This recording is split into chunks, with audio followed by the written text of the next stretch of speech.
Hello, everyone. I am here with Dan Lester and Shane Armstrong for the first ever episode of DBN's latest and will be greatest segment, Club Hub.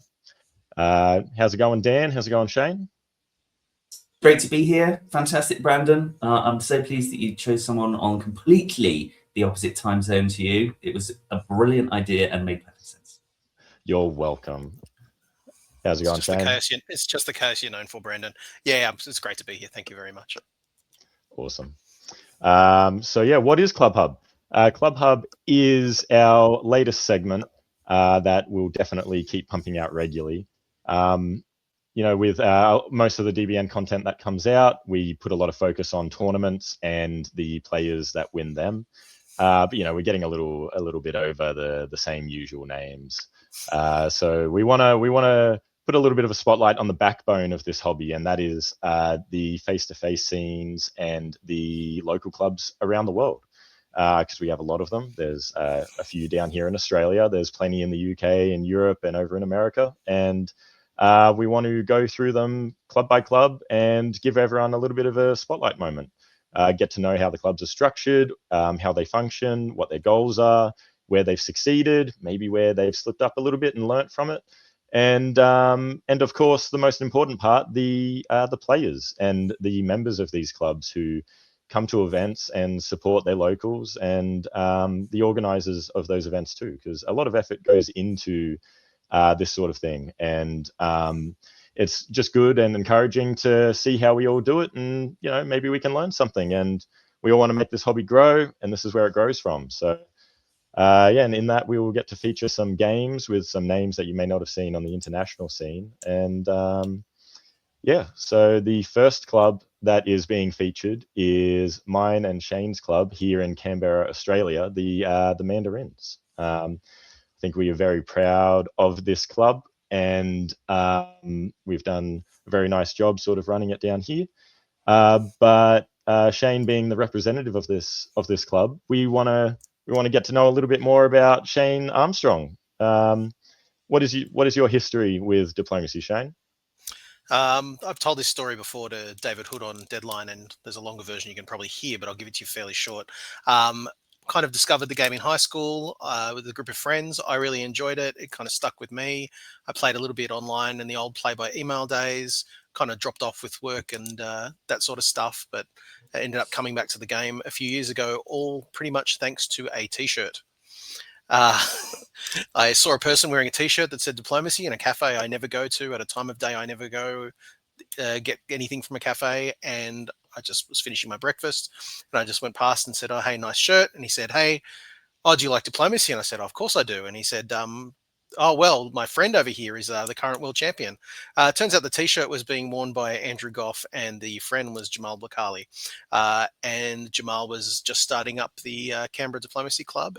This was early in 2024, and it's kind of just gone from there. The club was originally started by Jamal and Jacob. Jacob has a pretty busy schedule, and so he's not around too often, but he gets out when he can. And that's kind of how this has all started. It's been a bit over 2 years. I think I've played like 12 face-to-face tournaments now, been to WDC and SF. I'll go to Athens soon enough as well. And this is all just in 2 years of just seeing a guy in a t-shirt. So yeah, it's kind of crazy story, but that's my story with diplomacy and coming back to the game. I think it's a really great way to introduce a segment that's about clubs, that it's about meeting human beings and coming together in person as the face-to-face hobby. So I'm obviously, 100% face-to-face guy, played very, very little on email, haven't played any virtual yet, even though I appreciate this is kind of like a mainstay of the virtual hobby, DBN. I'm pure play face-to-face guy. And the idea that through word of mouth that we were able to kind of hook in someone who is enthusiastic about diplomacy from different situations and put you at the center of a face-to-face hobby. We were about to talk about a face-to-face club. I think it gives us hope. It gives me hope and inspiration, and hopefully this segment will provide hope and inspiration for other people in different locations around the world who might immediately be thinking, well, I mean, this is all very well and good. You've got your cities, and we will go through lots of different cities in the world over time. but what about people near me, and what about clubs near me? Well, I mean, this isn't a 1,000-year-old diplomacy club we're talking about, right? Yeah, exactly. Like, this club only started up recently, and I think what you're saying is a really good point. We've got all three of us here, people that much prefer face to face. Like, I know, Shane, you've done minimal virtual as well. I've done a little bit of it. One game, that's it. Just enough for DB&I. Just enough for DB&I, baby. That's it. I have done a little bit of it, but it's that I blame Darcy for that one. He was the in-house degenerate living with me at the time and suckered me into a tournament, on the virtual tournament on a weekend. But yeah, I much prefer face to face. That's where it's at. And the virtual is still a very important scene. We get a lot of people interested from that who hear about it and get into the bigger events, and some of them even join face to face clubs as well. So yeah, but Dan, what's you want to say a little bit about your history with it as well? Like, you've been doing this for a couple of years. Oh yeah, sure. So similarly, this I got involved when I was a student at university, when in the political section of the Freshers' Fair, there was a man in between all the various different, very serious political parties and philosophy stands. There was a man with the diplomacy board who had managed to escape tabletop wargaming and the general sense of the kind of trivial hobbies over there, and was in a pride of place in this very serious spot with the diplomacy spot. I'm like, I know that. And he's like, then you've come to the right place, and played at uni, and I've been playing pretty steadily ever since. And when I was at uni, there was a club, there was a diplomacy club at the university, and several universities did have them. And so club face-to-face play is where I got the bug. And I know you go to you then go to tournaments and you meet dozen scores, perhaps even more than 100 other players sometimes. And that gives you that kind of incredible rush of excitement. You can't wait to get to the next one and play new, different players. The foundation of where I come from in a hobby is a kind of playing quite similar people moderately regularly and getting eliminated in playing Cosmic Encounter or whatever, while you wait for it to finish. And over the years, I have seen those clubs come and go. And in terms of the strength of the hobby in the United Kingdom, they have been quite closely connected to the strength of the postal hobby originally, and then after that, to the strength of local clubs. London's had one, not had one, now it's got one again, for instance. So, and you can definitely track the health of the hobby and people's enthusiasm for face-to-face in relation to how the clubs work, how many people go. And that's why I'm here. I'm so interested to hear about Canberra, how it's going, because it is now undoubtedly one of the strongest and most prominent diplomacy clubs in the world. Yeah, definitely. We've got a lot of regular players. Sort of been focusing on structuring a league, and that is something that we will touch on a little bit later in this episode as well. Yeah, Shane, I think we even started up a little bit of a virtual scene towards the end of last year, if you want to talk about that, the Gunboat League. Oh, we've done all sorts of stuff. Like, we've tried a whole lot of different things over time, and some things fall into and fall out of fashion, right?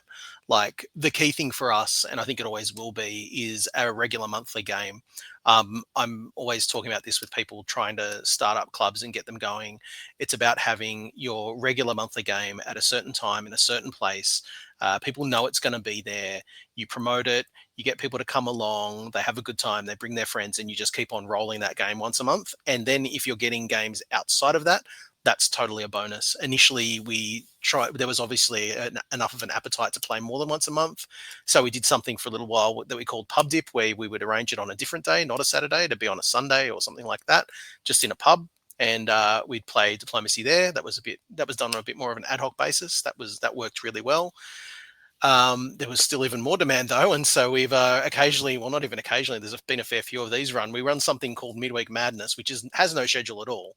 It's just if there are enough people who want to play a game and can get together in a venue, we'll just arrange to play a game. You'll send a message in. We organise on our WhatsApp group, and so you'll just send a message saying what days are you free. Whichever gets 7, 8, 9 is the day that you pick, and then you work out a time and you go and you play. We would have played 15 Midweek Madness games over the last year, I would suppose, maybe a little more. I'm not sure. Those are really loose. I'd say probably a fair bit more than that, because Really? we crammed in a fair few before some of the major tournaments here as well. So That is it's very true, actually. I think there was a week where we had 14 games in as many days. So or 14 boards in as many days. Sorry. So we'd have a games night and there'd be 2 boards there, and That's right. stuff like that. Yeah, I mean, I do. It's only half a joke. I call Canberra the diplomacy capital of the world, and I think right now it kind of is. If you want a game, there's a pretty good chance you're going to get one. There are enough people here who will back you in and get a game going. So, yeah, we've continually tried to grow and develop what we've done, and we've experimented with different things.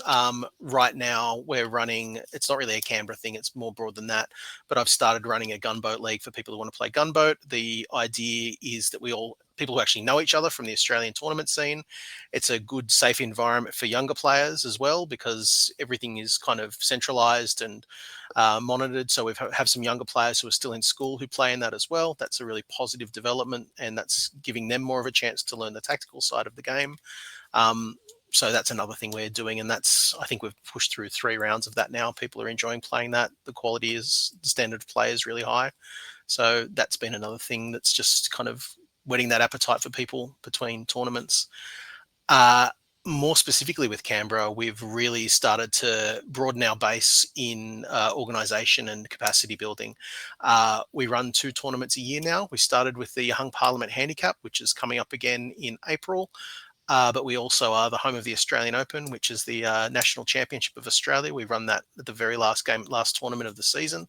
But we have such good capacity now that I think we won't have anyone being a tournament director twice, anywhere between 2025 and 2026. Every tournament has a different TD. There isn't one person or 2 people shouldering all the burden. We're actually now able to farm it out. And that's because we have so many people who are really, really committed and really love the game and love supporting it and having people play it. For me, my real passion actually isn't playing. It's you playing and having fun and enjoying it, because I feel like there's something special about diplomacy. And when other people are as passionate about it as I am, that makes me really, really happy. I love with club games not having to play and just watching everyone else enjoy it. I don't need to play another game of fun diplomacy. That's fine. Like, I've played enough. But seeing other people just enjoy it and develop their skills and learn to read a situation or try something fun or different is really, really cool. So yeah, I'm super passionate about the game, and I'm super passionate about the club and helping other people build their own little special slice of diplomacy heaven. Yeah, that's it. That is definitely an important part of growing a club. It's like getting to 7 is a bit of a difficult stint, but I think getting to 14 is the harder part, because as you're going from that 7 to 8 to 9 to 10, you're going to have people that you want to keep interested, but not everyone's going to be on the board. Yeah. And I know there's been a lot of times where you and I have been sitting out on club days, and I want to do a bit of a shout for that as well, because if your club is getting 1 or 2 extras and you're thinking you might sit back and just let the 7 go and have a game, I would strongly encourage you to tag along and sit back and watch the game, because I feel like sometimes you actually learn more from watching people play face to face for, it doesn't have to be the whole game, but for a large part of it. I think that's actually really beneficial and can help you as a player. Plus, it also helps improve the vibes a little bit and makes it a little bit easier for others to, they might come and sit around. They won't feel discouraged if they're not one of the 7 playing a game. And maintaining that vibe is what can really push you up to that 14 to get 2 boards. And then I think from there, it's a little bit easier to grow. Yeah. But yeah, huge shout out to you, Shane, because I know you've sat out a lot over the last year, and you've saved your games for when it's mattered with all these recent victories that you've got on your belt now. So yeah. Dan, I know you mentioned your history coming up through uni as well. We have a bit of a uni club in Canberra too, sort of under the umbrella of the Canberra Club, and it's at ANU. They're doing amazing as well, and we'll be interviewing Alex Batten, or we've got a pre-recorded interview. He's been leading the charge on that for the last couple of months, and he's been doing a very good job. But yeah, we've got an awesome little player base coming up through the uni. There's a lot of interest there, and we're feeding them slowly into the Canberra club. And I think you'd agree, Shane, a large part of what we're trying to manage there is they are separate clubs, but we try and keep them as connected as possible. So we let them sort of do their thing, and we go there and support them, and then they bring numbers into the Canberra club, which is the Big Daddy club. So yeah, that's right. In a good I way. think this is fascinating. Like, to me, the idea that you can connect like a student club with a kind of, you know, a casual gaming club, and that you have an ecosystem that draws, you know, one to the other, and they draw strength from each other and inspiration for each other, is I don't know if that's done anywhere else. Like, I think that might be genuinely actually new, and it's super exciting because the fortunes of my university club definitely, you know, they rose and fell on the student body. And funnily enough, I started playing diplomacy when it was one of very few good games that existed, because that's how old I am. It was that or Chinese checkers, and that's it. No, it wasn't quite that bad, but it was close. And it's now there's such a massive choice. There's such a colossal choice of games, and I do think, especially in student circles, if you have people who are interested in different types of game, the idea that they can elevate with something like diplomacy in a way that you can't with, you know, most of the board games that exist, and to be able to have that on tap, it's like, oh my goodness, there's a whole community that play this, and you know, you can just keep going in quality and strength and keep playing different types of people. That can derive strength among a student body that might, you know, that is obviously turning over at quite a rapid rate, and provide some stability in that way. The great thing about the relationship with ANU is that we can, as a broader hobby in the area, we can cater to anyone's appetite for diplomacy. If they want to have a fun game with their university mates and that's it, that's fine.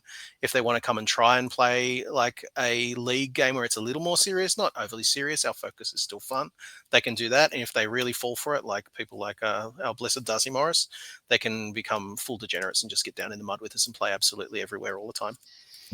You can choose how much you want to be involved with diplomacy in Canberra, and we do see people who will only play at ANU, and some will come and play monthlies. And yeah, it's really good that they can choose to like increase or decrease their involvement as they wish. We can cater to any sort of appetite to play, which I think is great.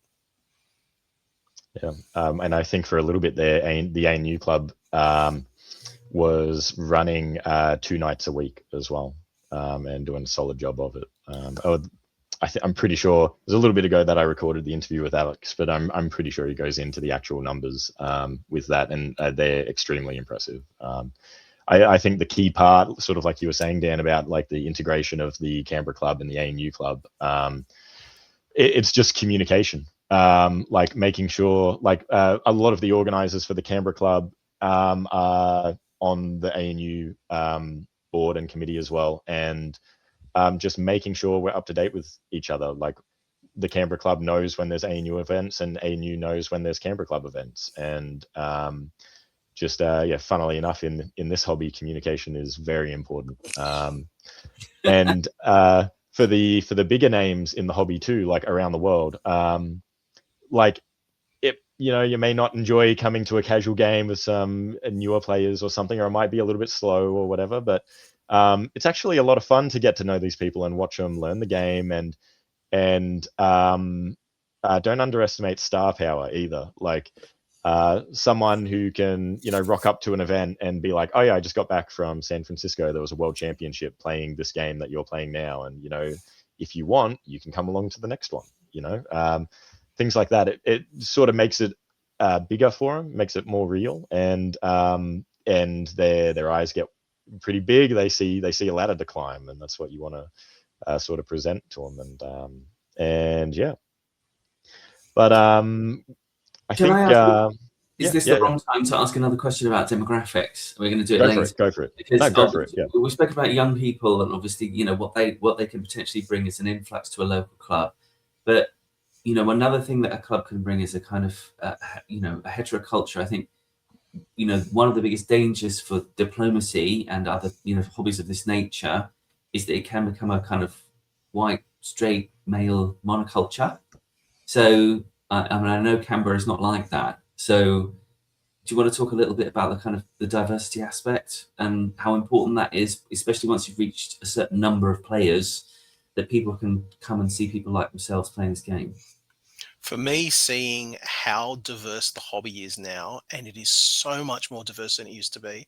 Everywhere I'm playing, like overseas in Australia, has been interstate, going to Brisbane and playing there and not knowing anyone there. And it is one of the most like pleasing things. Absolutely, this game has a history and a culture of being very white, male, straight. There is now, it is, the gender issue is still something that is always going to be a challenge for diplomacy, but there are a lot more women playing diplomacy now, and there are a lot more people of diverse cultural backgrounds and sexualities and stuff like that. And I think, and gender identity as well. And that is probably my favorite thing about what has happened to this game. In Canberra, we see a lot of that. And I'm quite sure we weren't seeing that 20 years ago. There was a club here in Canberra 20 odd years ago. I think I went once. They had 5 people. It was exactly what you would think from the bad old days. The people were all very nice, but it was not like it is now. And I think that's something that we can certainly be very proud of and can continue to promote. Alex Batten, who you'll see a video of shortly, actually did some research on how our diversity is going, and we have improved on all of those sorts of metrics over the last year, and we're going to keep working towards making that continue, because that is something that is supremely important. This is absolutely a game for everybody, and in every club, I would hope, but in our club in particular, we want you to feel safe and welcome and to enjoy yourself and have fun. That is the most important thing that any of us want to see, first and foremost. And I think organizationally, there's a few ways that you can structure that to make it a lot easier and a lot more welcoming. As much as it could be fun to hold a house game, sometimes it is better to hold a game in a public setting. Just makes people of all backgrounds, everything, feel a lot more comfortable rocking up to a venue that they already know, that isn't someone's home, where they might feel like, this is just going to be someone and a bunch of their mates and I'm going to be an outsider. And that helps with bringing in everyone. So we host our monthly games at a local game store. Serves its purpose. It's really good. We try and be flexible with some of the more casual games we do. We'll host them in public. Sometimes we'll host them at home as people get a little warmer and everything. And that really comes down to the organizers too. You've got to keep an eye out to make sure everyone's comfortable. And a public venue is not always the answer. There are some that are just not going to be a good vibe. You want it to be accessible. You want it to, especially in a game like this, where it can get tense, you want it to be a big sort of like at least open space. You don't want it to be cramped. You don't want, the facilities to be gross. You want little things like that make the difference, that make people feel comfortable to come back again and actually relax and enjoy the game. I think that's something that we've tried really hard with in Canberra. We've used a variety of different venues.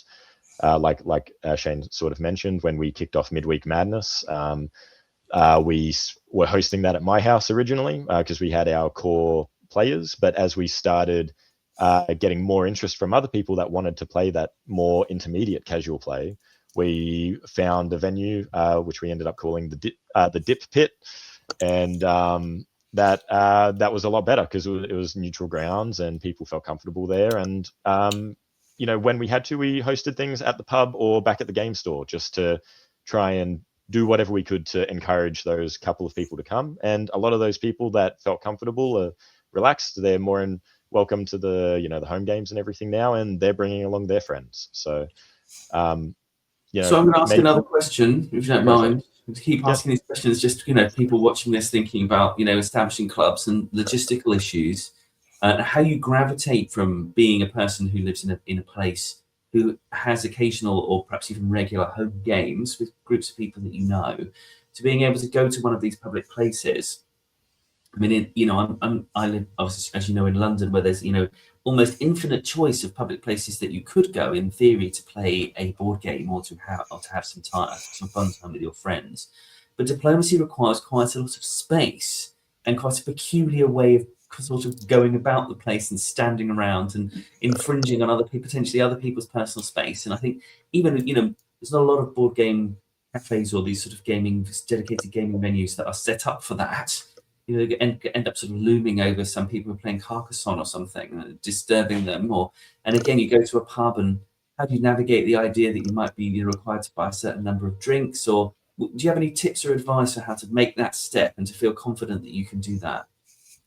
Venues are definitely harder in bigger cities, be it for casual games or for tournaments. That's a real challenge. They're very expensive for tournaments, which is why you don't really see tournaments in New York City, for example. That's one of the big reasons that's not happening, although that's changing, which is fantastic.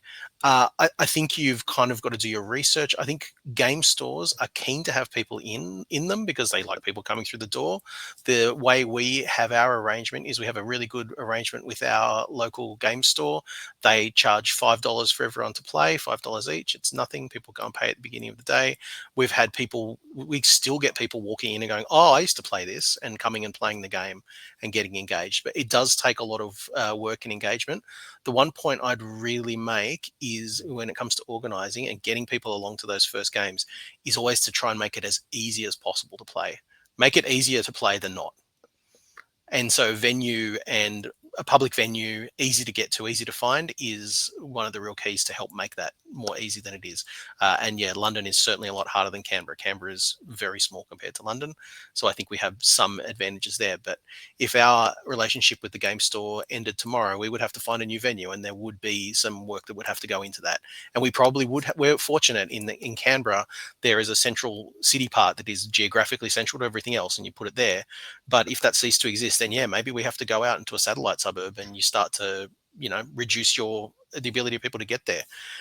Initially, when I was trying to start things up in Sydney again, I just had to get a venue in the Sydney CBD, even though it's not particularly convenient to everyone. And my argument at the time when people were saying, "Oh, why don't you put it at Parramatta because it's closer to me, blah, blah, blah." I'm like, well, the CBD is inconvenient for everyone.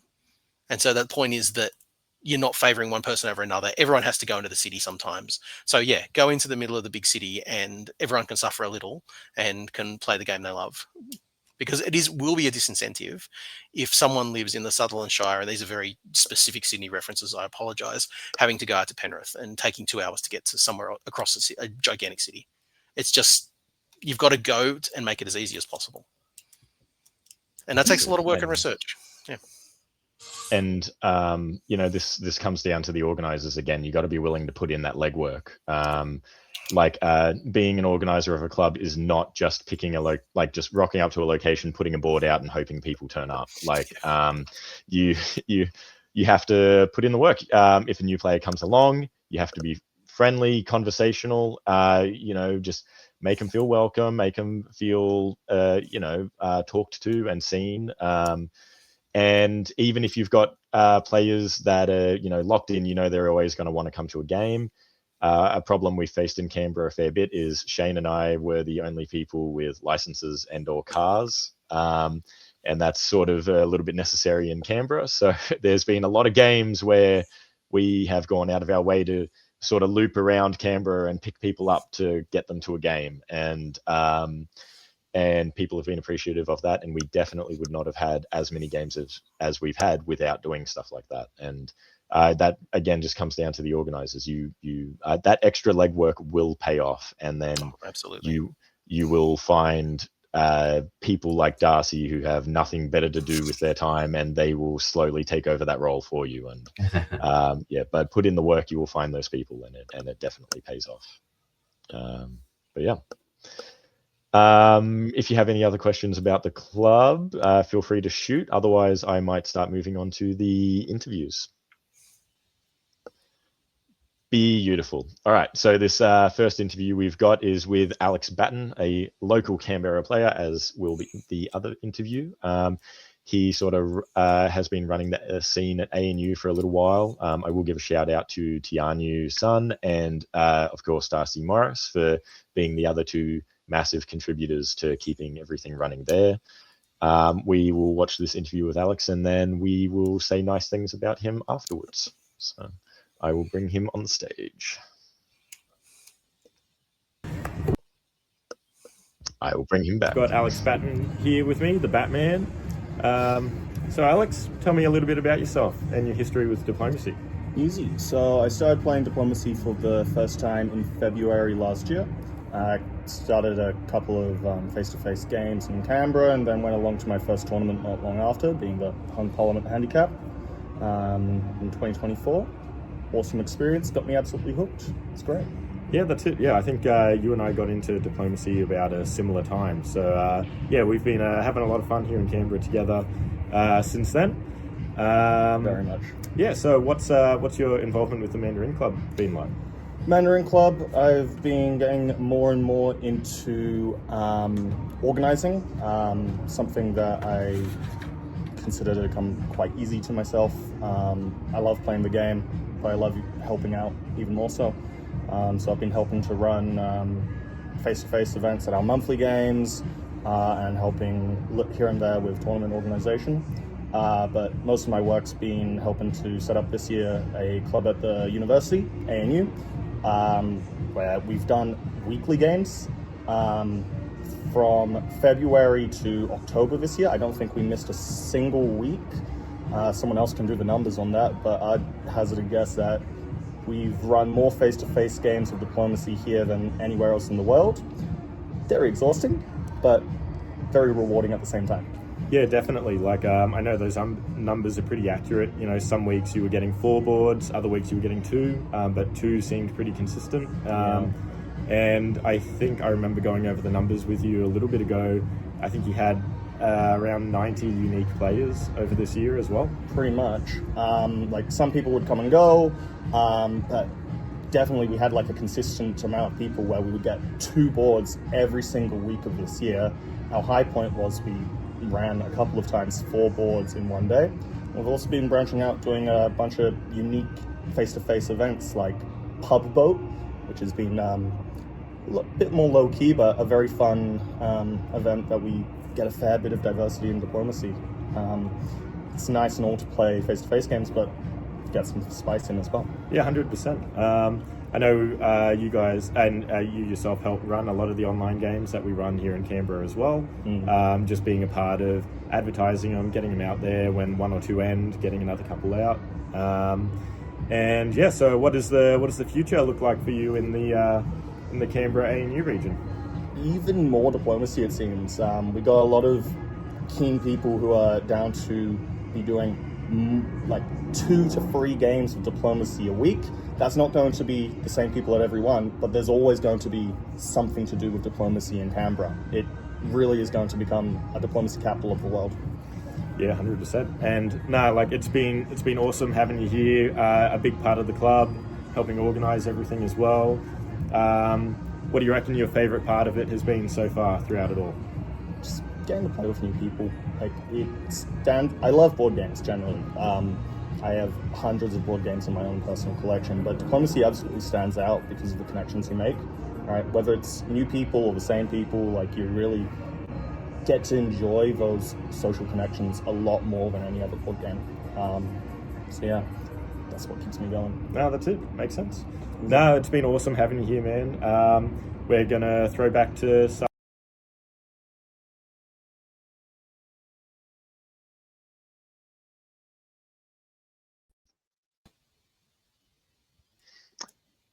I am still learning how to work this. Here we go. No, there we go. It's okay. We can edit this bit out. Especially the bit where you throw back to yourself. I will definitely remember to edit that out. So let's see what we really did edit out, because we're not going to edit this, I guarantee you. Yeah, so that was Alex Batten, a huge part of the local scene here. He absolutely loves diplomacy, as you would have seen, and loves maps and anything sort of that early 1900s era. So Shane and I know him fairly well. What were your thoughts, Dan? Yeah, I mean, obviously, kind of got a good dynamic guy who's enthusiastic, and I think in the last segment we talked a fair bit about how important it is to have someone who's willing to sort of grit their teeth and put their shoulder to the wheel, and how inspiring that is to like have someone who's willing to do that heavy lifting. I know, there's a big gap between enjoying a game and wanting to find people who want to play that game with you, and establishing a club and then building on the foundations of a club once you have it. And clearly he's a guy who's willing to put in those extra yards, and that's people like Alex and Shane, and all the people we're talking about are worth their weight. So I just, I'm very gratified and grateful. Yeah, I think a large part of what makes Alex so awesome is, and this also contributes to why our clubs have been so successful, is he knows when to have a proper crack at diplomacy, and he knows when to have a game that is still, fun and competitive, but helps newer players learn the game and have a good game. Just having someone come on and rolling them is not going to work. Alex is a very friendly guy. He will be fun. He will be dynamic. He will do something that makes absolutely no sense and could totally wrecks his game. But it's always fun, and he's a pleasure to run an alliance with, and he's like that with everyone. And that definitely helps maintain the vibes, both at the Canberra Club and in ANU. What I love about that. Sorry, go. I was just gonna say, I know I want to play Pub Boat. I can't wait for Canberra Club. What's better than gunboat with beers? Yeah. What I love about Alex, and it really shines through in that interview, is just his passion for the game. Like, he clearly loves the game, right?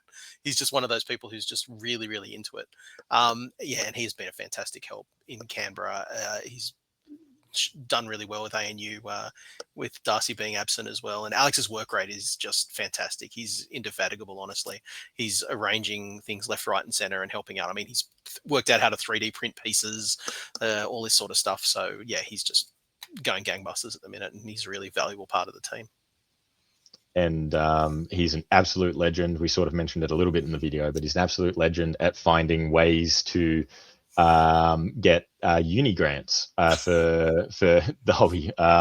So like we have our Melbourne Open tournament coming up in a few weeks, and literally today he would be organising a minibus which will be fully funded by the uni to take our ANU students and any ANU club members, which is open to the Canberra Club as well.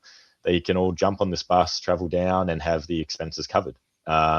He's even gotten some uni grants to contribute towards accommodation and expenses and everything for the travel. And those 3D printed pieces are through the uni as well. Our uni has an allowance for people who are registered to use the machines and whatever. And the production cost for the fancy little pieces that we've got is practically free. And he's put a lot of effort into that, and he's been doing that over the last couple of weeks as well, just pumping out sets of nice usable pieces. So I'm sure some people are familiar with some of the more recent diplomacy sets and the cardboard pieces. They are not a sensory delight. So now we have these cool little fleets and armies, and that's all credit to Alex. We wouldn't have it without him. So he's very passionate bloke, and we love him. Sensational. Yeah. The next pillar of the local community is Max Rowe Banks. I am going to pull up his video that I definitely remembered to pull up and have ready to go. I will pull up his video and we'll have a look at Max. Hey everyone, I've got Max Rowe Banks here from the Canberra Mandarin Club. How you going, Max? I'm doing quite swell, Brandon. Quite swell, wonderful. It's a beautiful day today. Just thought we'd get together and have a chat about your involvement in the Mandarin Club. I think you've been active in the club for about a year and a half now, 2 years or something? Yeah. Time flies when you keep betraying your friends and such. But yeah, I've been about I think we're close to, about 2 years on that. Yeah, getting close to it. Just been, I think once I finally found a group of people to keep playing with, I just got hooked to the game. And just because it can keep changing every time, I love that variance, and that's why it can become a bit addictive. Yeah, for sure. So been around for the last I think it was basically since Hung Parliament last year. The Canberra Club has definitely grown a lot since then. You've been a huge part in maintaining the vibes, keeping everything cool and fun and everything. And what have you thought about the Canberra Club itself, with as it's grown and matured? Matured. That's the one. I think, look, it was quite modest when I originally began. I know the first, I think we met at Hung Parliament actually. Yeah. Where you walked into Moscow as we like to regale as France, and I just assumed that was my own unit. Yeah. But I do remember you and I covering it as, this must be some huge coup de grace by you. But no, I just forgot. But I think if we focus more on just the Canberra community as such, I think it's definitely got enhanced, and we've added new faces over that period, which we've been very welcoming. And despite the cutthroat nature of the game, sometimes it can be, we still retain a lot of the same people. And I don't think we would have grown as much or played as much if it wasn't for that fact. Every so tournament we have our usual practice game, and we can usually organise something within an hour or so. Here's the 7 people we need for it, who's hosting, and then Shane, being the angel that he is, will just be all right, I'm recording it, everything. And I think he just loves the game, and I think that kind of spirit and commitment really shows off to everyone else. Yeah, that's it. I think we've been really lucky with the variety of personalities that we've had come into the club as well. That's definitely helped make organising things and everything just go really, really well. And also we have a big enough player base, so it's not always the same 7 people just playing the game every time. Being able to get that variety is still really important, because you can definitely play too much with the same people. Absolutely. But yeah, so what are you looking forward to coming up? We've got a bit coming up on the diplomacy calendar. What's the future look like for Max Rowe Banks? Well, the future for Max Rowe Banks, depending on when this comes out, I know I have Snakebit, which will either be a tremendous triumph for Max Rowe Banks, and back in his form again, or a complete waste of time, and he shouldn't have done that. He should have just enjoyed and slept in a bit longer. But beyond that, I know we've got. I wrote up just a brief rundown of all the events of the year for next year, and I started to quickly realise I think we've got a tournament every month and a half somewhere for next year. But I'm looking forward to going to Worlds in Athens. I believe you yourself are going to Worlds in Athens. I think there are a few going to Worlds in Athens actually, as I realise that. I think the count at the moment is about 17 Aussies coming to Athens, and I think they're all very keen for it. So yeah. I think, yes. Of all the things to do in Athens, staying indoors and playing a board game stressfully for all hours of the night would be a great way to spend your time on the Mediterranean. 100%. That's it.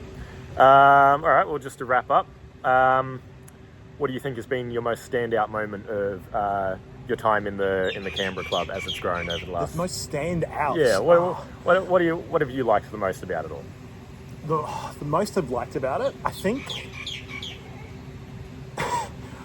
I like how, even though games can be a setback for me sometimes, where I just get wings can be clipped or something, I think that chaoticness of it, when someone tries to fight me and then we can't make progress, and so we're just yelling at each other but it's all in good faith, and we try to de-escalate, and we know we both can't because we're just too invested at this stage, and so we just spend a lot of time just just making jokes and being yelling. I remember a game I played against.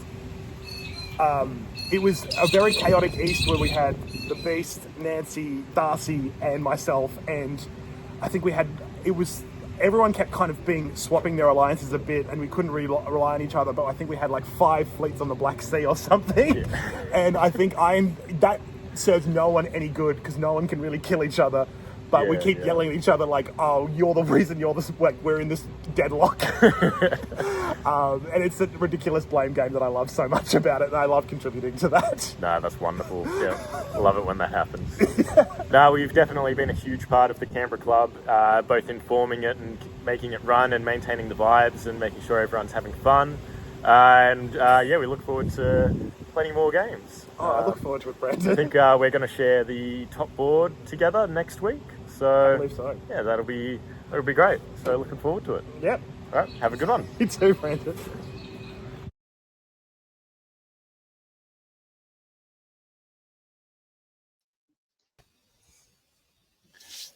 There we go. So that was Max Rowe Banks, our chief vibes officer, a good bloke. Sorry for the wind with that video too. I remember now that Max and I actually walked around for about 20 minutes trying to find a decent spot to make a video, and there was not one at the time. So that was the best we got. The reason Max is at this club is because he walked into a game shop on a weekend. Yep. And he's going to Worlds. Like, he walked into the shop, he's like, oh, Diplomacy. I've played that. He was an avid Yu-Gi-Oh player, and now he's an avid Diplomacy player instead. So that's another good testimony for why good public venues are a real boon, potentially, for people trying to get things going. Yeah, and I think within the first year of him playing, so he came to Hung Parliament, and then he won APAC, the Asia Pacific Championship. So, and that was that was from walk-ins. So, having that presence in a location where you're going to attract, especially board game people, is very key. It helps a lot if you can do it. Yeah. Dan, any thoughts on our Maxi boy? Yeah, I love it. I think making it an enjoyable experience. We talked a lot about the game and focusing on the game and people's standards and levels, but also focusing on making sure that these are enjoyable experiences is critical. And it's clear that your club is a lot of fun, and I think anyone watching this who might be feeling like, yeah, I'd love to have a go.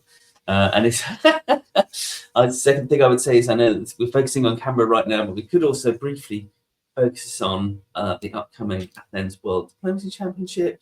Do come, it's by the sea. There's going to be people from all over the world. So yeah, come join us. It'll be awesome. We'll all be there. Yeah, definitely, we'll be there. Like, we're trying to bring along as many Aussies as we can, and we've got a lot of people that only really joined the club, this year, or not this year, in 2025.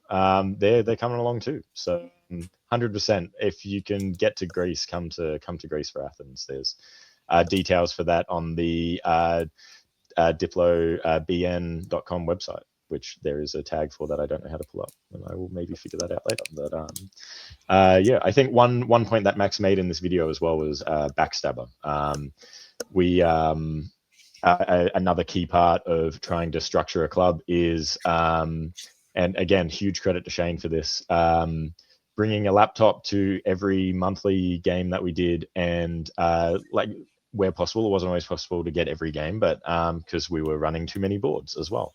But recording our league games, because we ran a league in 2025, and having the backstabber, that allowed newer players the opportunity to go over the games in detail and not be trying to remember things. They could walk through it, they could look at it. The links were public, shared them with everyone, and it provided a strong history and a lot of content for us to sift through for this episode as well. And I think that's definitely a key part in getting in some of those obsessive people that want to go over a backstabber game and not shut up about it for a couple of months. But it's actually a really good vibe, and we use that opportunity as well, and to get other people used to using backstabber. So if we're trying to bring people up through the ranks, so that we're not doing everything all the time. So we give someone new a go at doing the backstabber. We're patient with them, let them take their time. And now we've got a bunch of people that are willing to and more than capable of doing the backstabber at tournaments. So that ensures we have everything covered and ready to go for coverage like in DBN, but also for newer players to review games later on. Yeah, that's a super important point. I certainly wouldn't backstabber immediately when you're setting up, but once you're starting to feel more comfortable and you know where everything is and you're getting your numbers and it's starting to happen, it's something you might want to add. It's a really good way to build capacity with players as well. Another really good thing to do, of course, is to have people start to learn how to read the orders, learn how to start pushing the pieces. You've got to be nice and patient with them, but they build that capacity really quickly, which gives you the opportunity to have games run without your as much involvement, but it also makes them better players very, very quickly. And just on the backstabber point, if you're wanting to run tournament diplomacy games, very early on when the tournament scene was starting up in Australia again, we were deliberately putting backstabber users on boards because you needed someone who knew how to use it. Now we don't even bother. We know someone in that group of 7 is going to know how to use that thing. So we just go.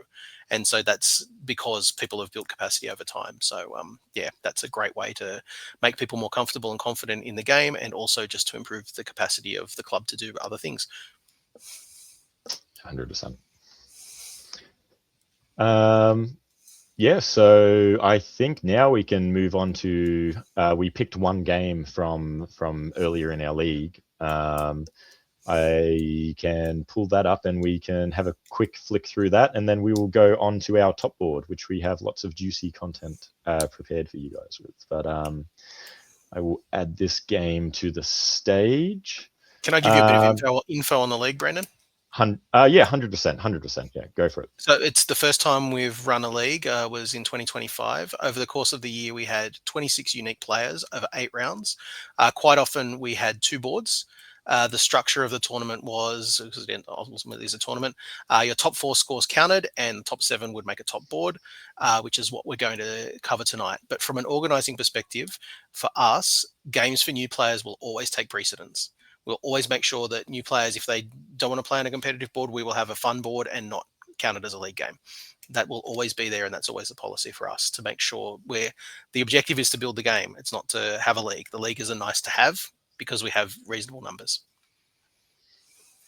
Yeah, I mean, keeping that balance, that's very difficult, right?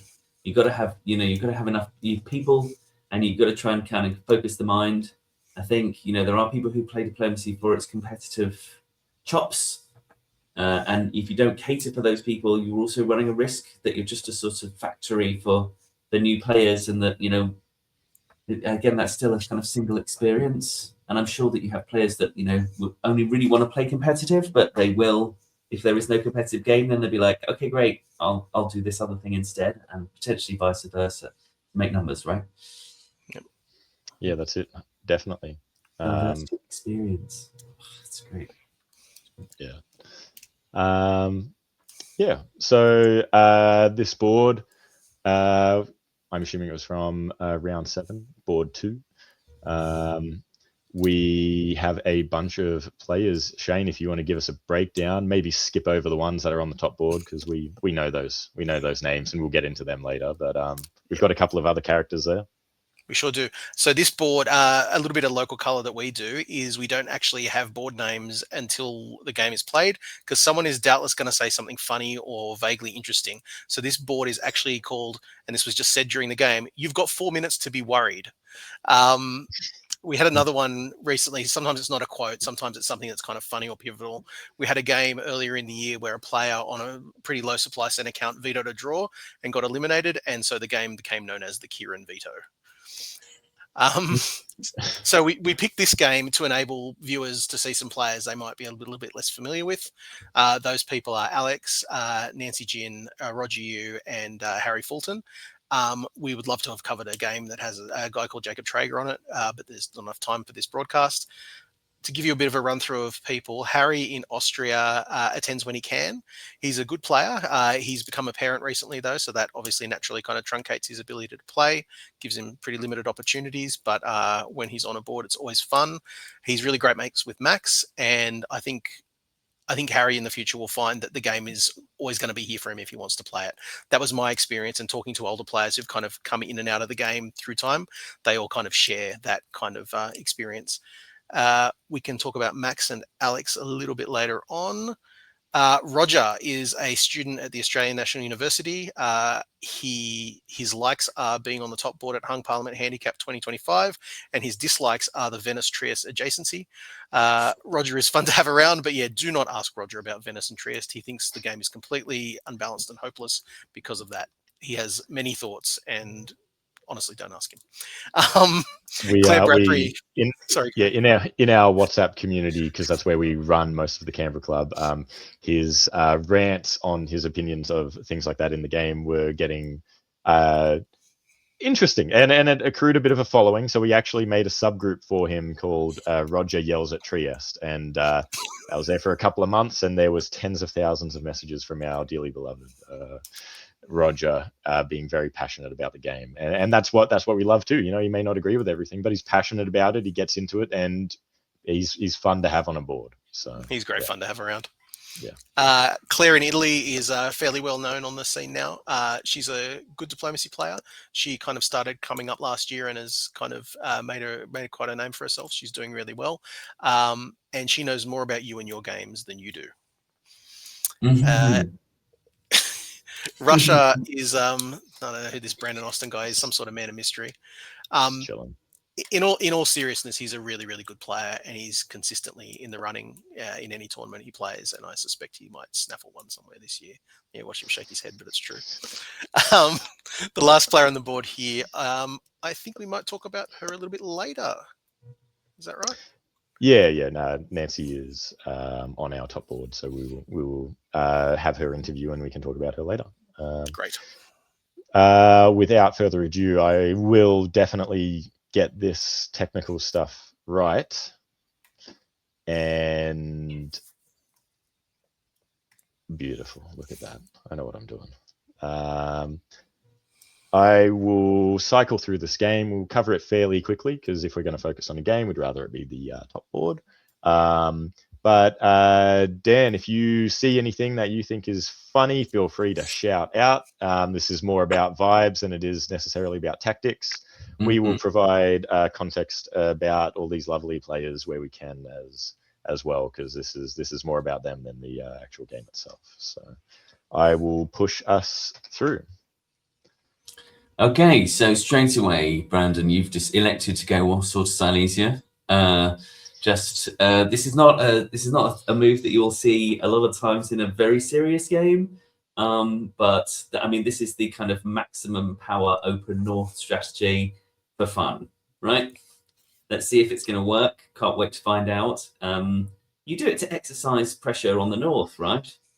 Can I get Sweden, or can I just gank Roger? Let's find out. It was absolutely nothing to do with Roger being in Germany, so that it was totally unrelated, and I made all of these decisions based on other factors. So, meanwhile, I love a bit of keel to Helliger and bite. I actually do really like that. I do normally prefer to go Berlin to Kiel at the same time, but it's again optional. Yeah. We don't see Budapest to Romania particularly often either. Not down in Australia, anyway. So hopefully, straight away, anyone that's not familiar with fun games in leagues should be on high alert. Bouncing Piedmont because of course, why not? I'd like to point out as well, with this being, I think this was the second last round that we ran for the league as well. So as much as we were having a bit of fun with this game, there was definitely a lot of people that were playing this game with intent. So yep, some players were chasing results for sure. Definitely. I'm disappointed with Max. He's the only person who's opened conventionally. I thought he was a fun guy. I saw that on there.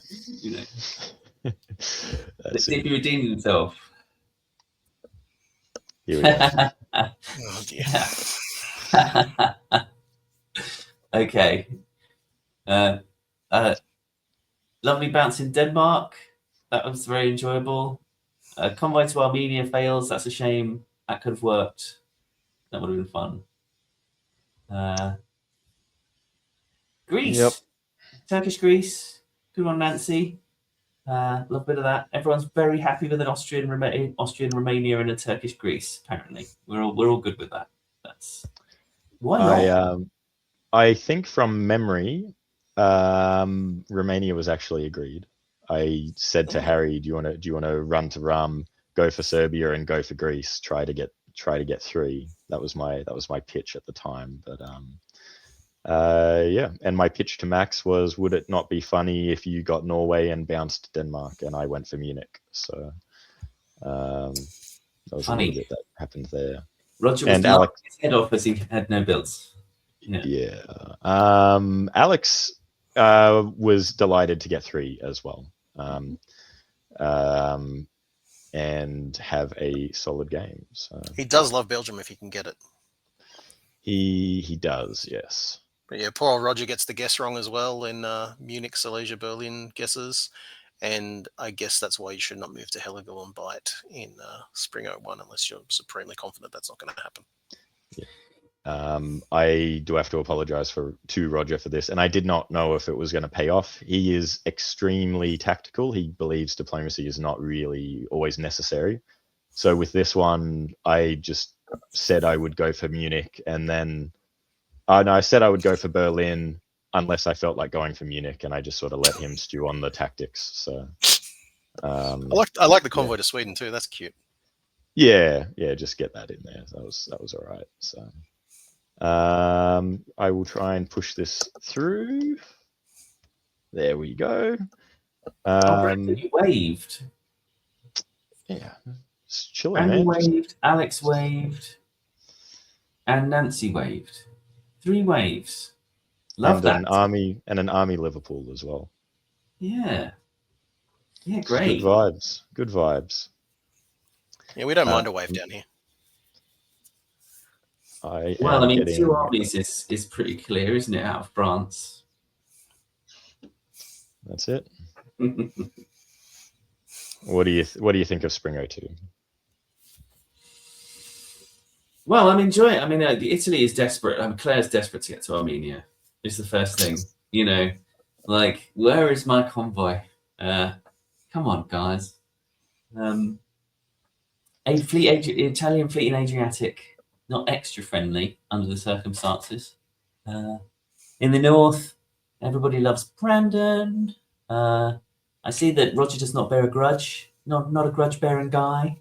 Especially not when like 100 million English and French armies turn up. Hard to bear a grudge under those circumstances. Yep. That's Poor it. old Roger does not look long for this world. Well, no. No, definitely not. Yeah, this was a big ouch for Roger. So Very different game if he gets a build. yeah. So an 18 emerged, which is fun. Given that they kind of don't have any fleets, so that'll be fun to see what happens. No fleets, and Austria now no way of getting fleets apart from the one starts. France, I'm so worried about France. Look, everybody loves France. Are you sure you don't want to call this game "Everybody Loves France"? France was Alex, so we weren't worried. He's a nice guy. It'll be fine. I love you, Alex. It'll be all right. So, yeah, I think we picked this game just because of the like there are people in this game. Like I know Harry and Nancy and Claire were very keen to have solid results in this game. I think Max was as well, and Alex definitely was. He was one who had to chase hard for. Yep, he did. Possibly making the top board. But yeah, Roger disbands Holland and Helgoland and keeps Prussia. Max builds a second army because the first 2 English builds are always armies.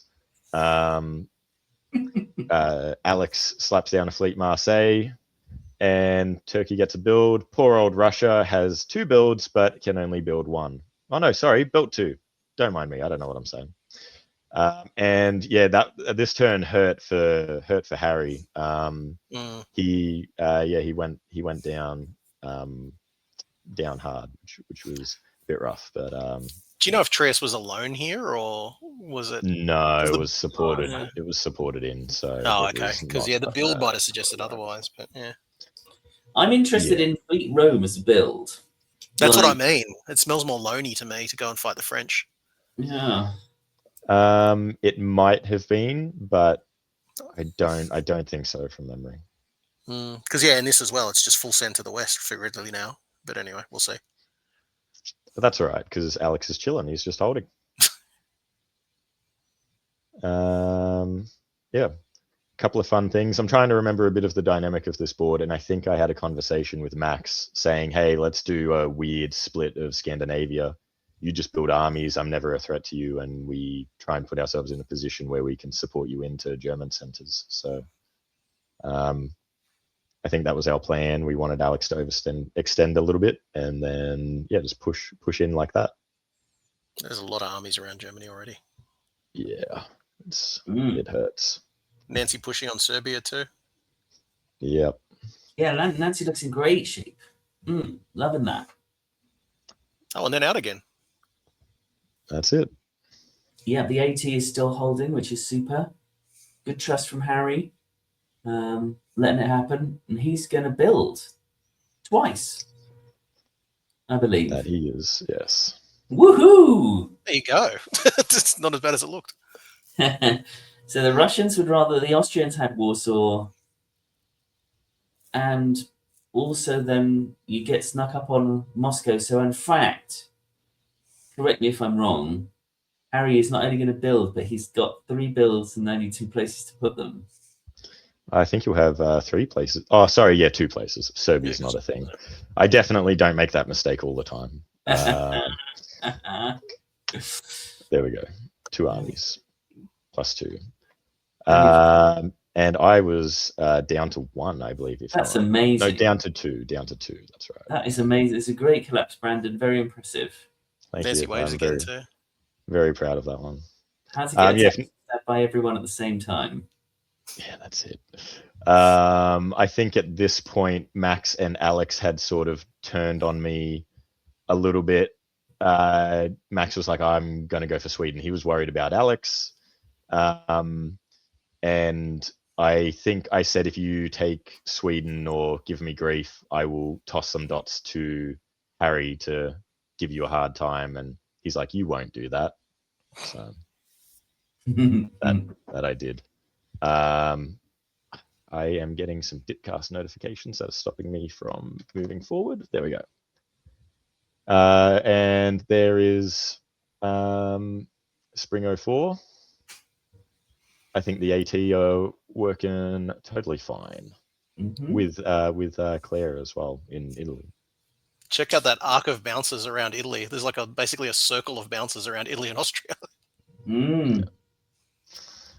Yeah, I mean, Italy and France are now competing to be the best friend of the AT, basically. Who is their best friend? Is it Claire or is it Alex? Who do they like best? Max is like, I'll quietly get St. Pete and then dooby-doo, don't mind me, la la la la la. He's all right. He's in England with 5 armies and 2 fleets. He's not a threat. Jeez, I'd love to be that England. There we go. 2 fleets, one of them in the Gulf of Bothnia. I was going to say, I'd love it even more now. Yeah, especially when France is worried about Italy as well. So. Good, he's gone to Spain, and it's all good. Yeah. I will push this through a little bit quicker. That's just not working. Nancy with 2. Does she wave 2? Oh no, there you go. Good. No, she builds 2. Still there we go. no fleets though. Still no fleets. No fleets. Doesn't need them. Doesn't need them. No, it's fine. Ah, sad face. Max built a fleet in Edinburgh. What's that for? Sneaking up on France. Okay, fine. He needs it to get St. Pete. Baltic would be nice here for England too, just quietly. It would be very nice. Yeah. There we go. Yay! There it is. Max knows it. Max. Yeah. Yeah, Alex is probably feeling the walls closing in a little bit at this point. Yeah.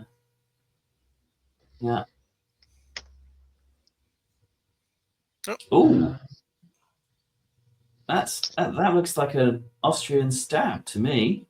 Yeah, it has to be, right? It's Austria stabs everyone. Yeah, look, it's Sev Bud, sir. And Italy walks out of Greece. Jeez. I think maybe for a little bit of context too, a lot of our league games, I think we run them to 07. We don't have a limit. They on average go till 07, but we try and keep it vibes based. If people aren't feeling it, we're more than happy to end the game early as long as everyone agrees. But yeah. I'd say 99% of the time, everyone is putting more emphasis on the vibes and is happy to end the game. So that's very true. Yeah, that's it. Which makes 05, 06 plays a lot more common in some of our league games. There is that. Poor Harry is down 1. I will push this through. There we go. Is Max going to stab Alex? That's the last big question left. Some lovely convoys from Max too. Max would never stab Alex. This is very typical Max, right? He loves the pretty stuff, right? This is really nice aesthetic moves here. Yeah, Convoy to Prussia, convoy to Denmark. It's lovely. if you ever want to sell something to Max, make it fun. Make it a little bit odd as well. He's not going to fall for anything stupid, but if he thinks it's stupidly good, you can get him on that. So It's true. we haven't spoken much about Claire in this game, but Claire is a very solid player. She's seizing a bit of an opportunity here. It seems like her and Alex have been able to reach some sort of agreement, and she's trying to get something out of Austria for that as well. That's fair enough. She's been patient holding the line. She deserves a few dots.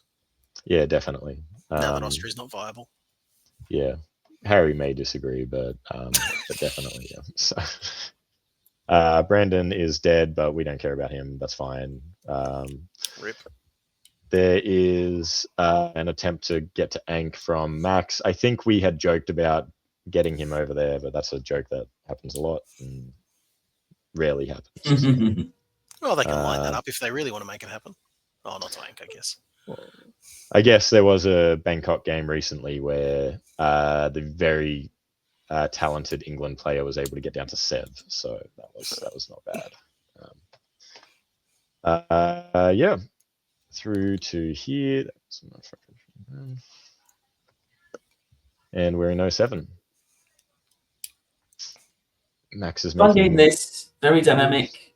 Little bit surprised not to see. I mean, obviously Max still thinks he's got gains and can outrun Nancy here. So a little bit surprised not to see that stab and see English hoovering up French dots. Nancy, obviously not completely sure what her 10th center is, so just trying to keep it going and hope that 9 is enough. Max clearly wants Moscow for himself too, because he's still supporting the Austrians to hold. Max being the vibes player as well, he's a very friendly player. Him and Harry are very close friends. They play Magic the Gathering together. Harry is excellent at the game. Max is sort of average, and they so this Alex, Max lining up to take Harry's last 2 dots here is would have hurt him a little bit on the inside, but he will go for the win if he feels he needs it. So, is this working? There we go. Oh,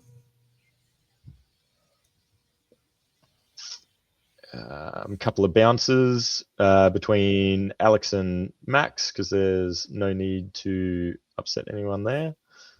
Yeah, we have a nice coordination between Nancy and Alex around Tunis as well. yeah. And also Vienna. Yeah.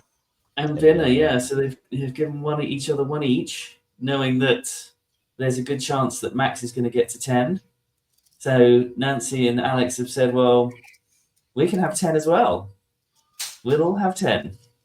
Right? Have I got that right? Looks like it. Poor old Claire, who's done a lot with not much in this game, I have to say. Yeah. She's the reason this isn't a runaway, though, because it's a strong EF. She goes and blocks it at the right time and I think, does her part to get a pretty fair score for everyone except her, unfortunately, but that's diplomacy sometimes. Yeah. Draw. There we go. Game over. Yes. Yeah, there it is. Wonderful. Great. Good play. It was good fun. Good fun. Alrighty. So what you're saying is, if you want to have a fun game like that, where you get an awful lot done in 1907, then by 1907, then come down to Canberra, right? That's what. And then we go to the pub afterwards. It's fantastic. That's it. And it was a fun game with strong results as well. And at no point was any of that coordinated. I'm remembering that day a little bit better now. I think I was double boarding at the time. The vibes on both boards were immaculate. They were really good. And yeah, there was a lot of fun had. You could see by a lot of the funky moves, but it was still competitive. There were still people that wanted to get a bit of a win, wanted to go hard. and they played for it. And Harry is an excellent player. He went for it, and sometimes it doesn't always pay off, but yeah, we love having him around and on the scene as well. Nancy's game was great too. She's like super 100%, patient. She builds confidence in her allies with her builds and her waves, and then she just stabs at the right time and gets a good score. That's just smart diplomacy. That was a really good game for her. Alrighty. So up next we have our league top board. We have the amazing players that are on that board, and will be on your screen in a second. There we go. This is the seed order as well. So at the end of the league, we had some pretty strong players, and you can walk us through them if you want to, Mr. Seed number 1. I like that Dipcar still doesn't know where I'm from. That's quite something. But yeah, that's me. That's in the works. It's all right. We'll get there eventually. Second seed Max. People would have seen his games covered before. You just saw one then. Really, really pretty, really nice play. Quite efficient with his pieces. Loves to have fun. I really hope people can actually play a game with Max, because he is immense fun to play with. He's a real personality player. Like I think he's going to take WDC by storm. People are going to be like, "Have you played with that Max guy? He's amazing." And yeah, he really is. He's super fun to play with, even when he's making your life really, really difficult. And yeah, he's been a really good sounding board with the club too. So he's great. Not just when he makes your life difficult. If you're making his life difficult and he's on a couple of centers, he will always be maintaining the vibes, cracking jokes, having fun. Just don't take your eye off him, because he is still playing the game. No. Like Max is like something from a horror movie. You got to make sure he's dead, right? Like it's just because he will come back. He's fantastic at it. Some sort of Australian psycho. So, yeah, if any, like he's been featured in a lot of games. I think he made the DB9 top board last year, and in his interview he mentioned the upcoming Snake Pit game of his, which everyone should definitely go and check out. Then we have irrelevant person in number 3, some guy, doesn't matter. Then number 4, Nancy, if you want to take that away, Shane. Yep, Nancy. I've just listening tonight. We've all kind of been around since Hung Parliament Handicap or thereabouts, that early 2024 class, and she came around since then. She's a really good player. She plays pretty regularly at tournaments. She's generally finding herself in like the top third of the standings all the time. She's been just shy of the podium a few times, picked up a bunch of best countries. She's really great to play with as well. She doesn't really suffer fools, so that's always fun to see. But she's always willing to try something. She's not afraid to stab you. She plays a really good, like you saw there, she wasn't afraid to stab Harry and get the dots that she needed to get her score. So she's really great to play with. I love playing with Nancy. Yeah. We've got Claire as well. 5th, Claire has done amazing for herself in recent tournaments, and face-to-face and virtual. She's had a couple of podium finishes, the most recent one being 2nd place at APAC in Bangkok. That was January 2026. And virtually as well. I always get them mixed up, but I think it was VDL, a VDL top board as well, or Snakefit was one or the other. It was VDL, I think. VDL, yeah. Claire does very well. She knows a lot about her own game, and she knows even more about your game. So watch that. That's true. Like we sort of mentioned about Jacob earlier, Jacob is a solid player. Doesn't get to face-to-face games very often, but he always wants to and does when he can. Definitely one to watch in a tournament. I think he always comes away with strong results. Especially coming up towards the end of the league, I think he put a special effort into coming because he wanted to make the top board, and he definitely earned it. He had a few good scores early on and kind of qualified for this top board, probably playing off the lowest base of games of anybody. He might have only played 2 or 3, and he qualified.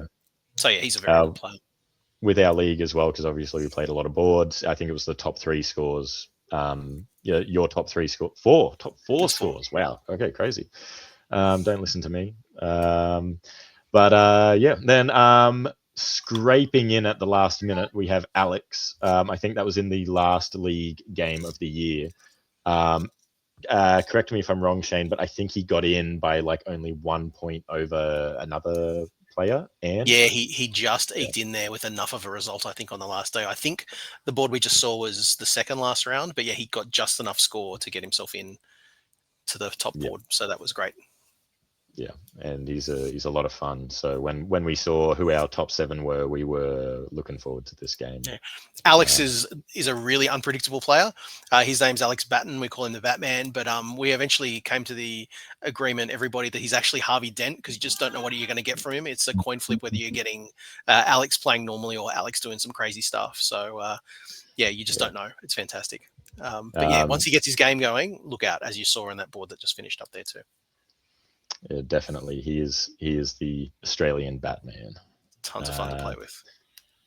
Yeah, so we have a couple of videos coming up to this top board because we in Canberra are very proud of the club that we have built. We wanted to try and provide a lot of content for stuff like this. At the time, this stuff wasn't really like the DBN Club Hub was not really happening, but we wanted to build some content like this just in case it happened. And we've got it. So we've got a video. Do you remember if the player interviews were done before or after Paris Method? The player interviews were done before Paris Method. Beautiful. I will play that one first then.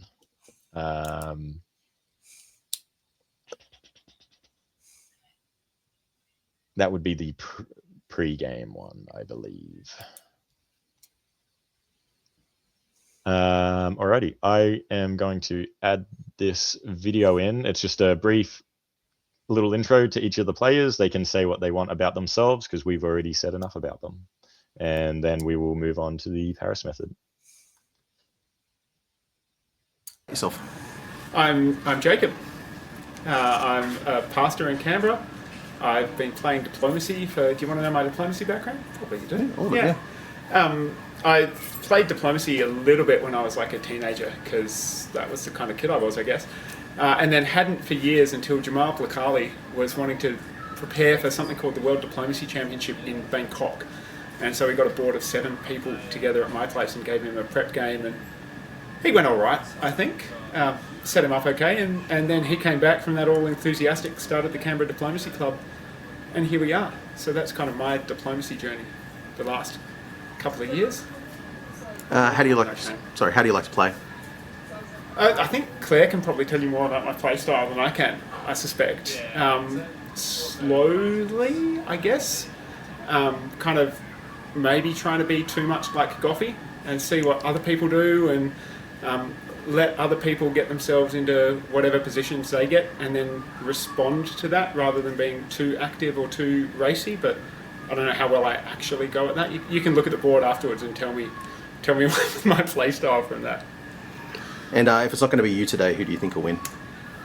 I think it could go a couple of ways. I think Shane is probably the most likely. I think he'll be able to handle a board like this better than a few of the others. But if I was going to go for a smoky, I would say Claire from the lower end of the rankings. I reckon she's likely to have a pretty good day as well. Thank you very much and good luck. Thank you. Tell us a bit about yourself. I'm Claire. I started playing diplomacy this year, and I like it more than other board games. How do you like to play the game? I like to determine what tempo I need to go on a board and try to enact that as best I can. I like very simple alliance play, finding a strong ally and taking them all the way to the end if I can. I try to avoid stabbing or lying as much as I can as well. Yeah, I just try to be a good alliance partner, find myself a strong ally, stick with them the whole time. And if it's not going to be you to win today, who do you think will win? I mean, I think a bunch of people just came off great results at the Australian Open. Obviously Shane won, Jacob did really well, he murdered me, it was really sad. But if I had to bet on Nancy, as usual, it will be Nancy. Nancy is a terror, she causes me doom. She also did really well at the Australian Open, she thrashed Goffey a little bit. But also I think she's only played 3 games in this league, and she's coming into this game as the 4th seed. after topping all 3 of them. So yeah, Nancy will kill us all. Thank you very much and good luck. So tell us a bit about yourself. Hello, I'm Nancy. I started playing Diplomacy about 2 years ago, and I learnt in this very room, actually. So, yeah, really happy to be here. How do you like to play the game? I really like face-to-face, because I like to just see everyone, and yeah, and being online makes me a bit nervous. And if you're not fortunate enough to win today, who do you think will? Well, I think everyone has a 1 in 7 shot. Good luck. Thank you. Tell us a bit about yourself. Yeah, well, hello again. Be on here again in a bit.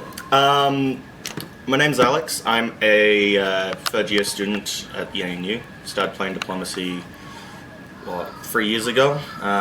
Awesome crowd here. Unlike a couple of my peers, I didn't get immediately sucked up into a second game ever going to Milan. He knows who he is. But like, I've been playing steadily here for those last 3 years and I've loved it. Always around at the club, try to help out as much as possible. It's awesome. How do you like to play the game? I like alliances. I like to keep people around. I like the vassal gameplay. If I'm lucky to get that position, usually I'll be on the latter side of that relationship if I can. But I like a nice bit of alliance play, making everyone on the board feel like they have a function in an alliance.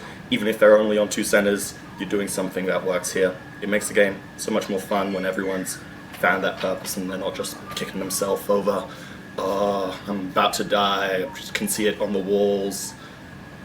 Yeah, gives a lot more fun. If you're not going to be winning today, who do you think will? Probably our chief vibes officer, or that guy over there, Brandan or Max Robanks. I think they both play quite competently.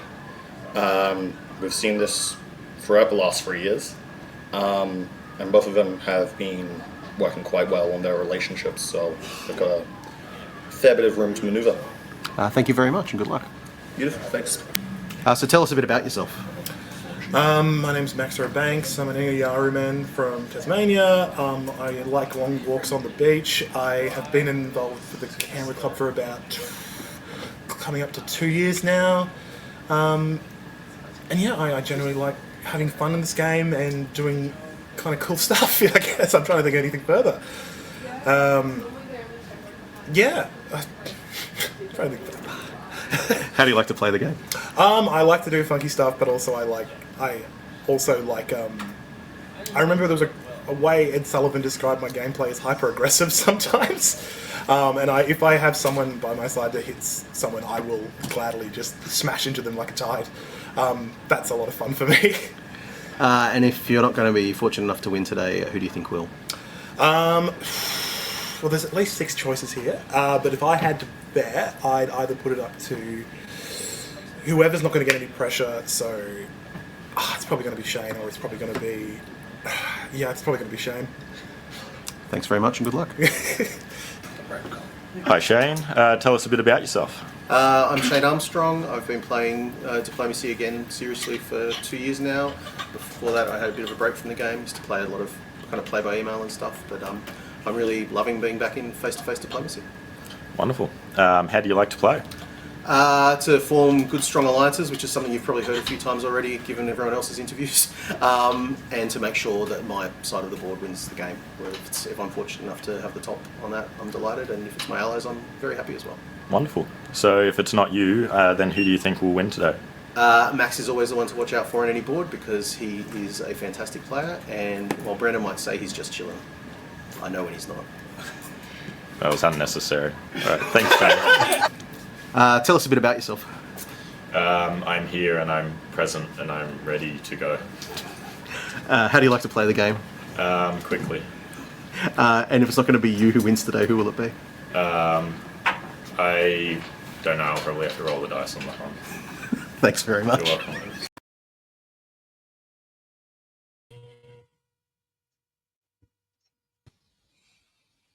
That last guy, he's not very talkative, is he? Didn't get a lot out of him. Such a weirdo. Yeah. Hate that guy. Fire So him. I mean, look from an outside perspective, I heard literally one person, Max, say, "I like to attack people and kill them." Like and everybody else is like has got what I would call quite a traditional Australian way of playing, which is like alliance play, developmental. Let's see what happens. Try and get control. Try and think strategically about the game. So I'm looking forward to this. If I can predict what's about to happen on this top board, Max will go for it, and that will push the Weeble, right? And then the Weeble will come back, or will wobble back, and then it'll start knocking the china off the table, and the cat will jump up in the air, and then we'll see what happens, and chaos will ensue. So I'm looking forward to that. That would be my prediction. Definitely, yeah.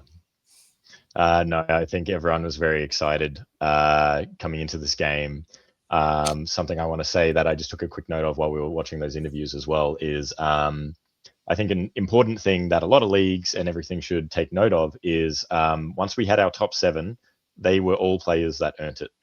And we put a lot of time and effort into trying to find a date that allowed all 7 of those people to play on the board.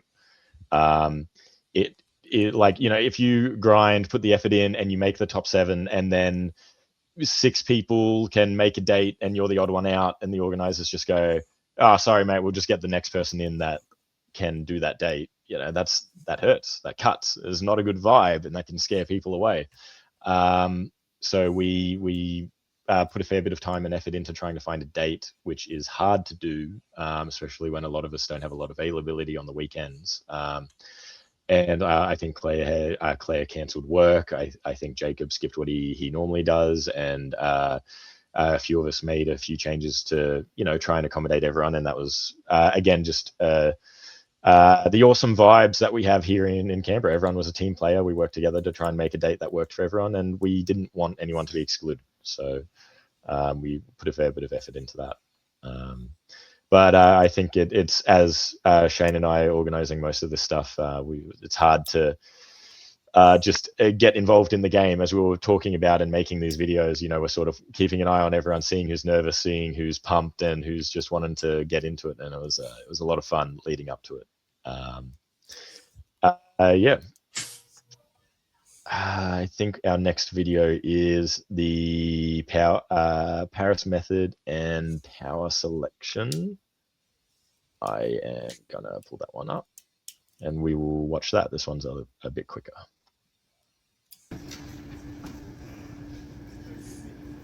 Sixth is, that's me. So Jacob will pick above Alex.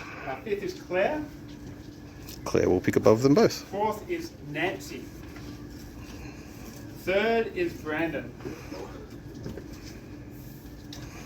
Second is Maximus.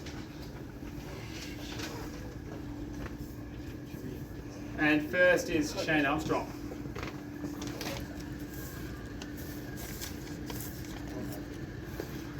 Let's just fix that. Thank you, sorry. No, thank you. So first pick today is Nancy. I will pick Italy. Second pick is Max. Yeah, I guess, I'll take France. Third pick is me in Turkey. Oh, yes, okay. Well, yes, I said that word. That's what I'll do. I meant third. Anyway, that's fine. I'll live. Play on. I don't really care. I don't really care. Go.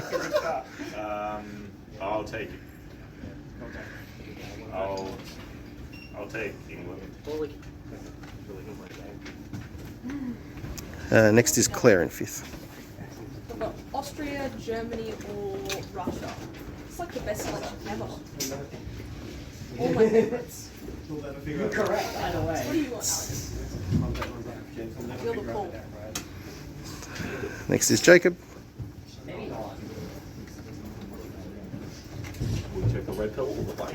Oh dear. It's a poor choice.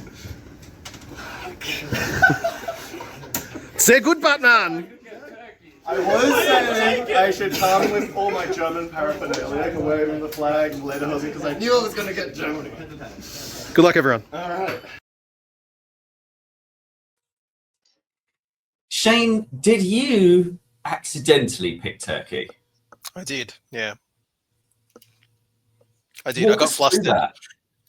I think it was because I was talking over it.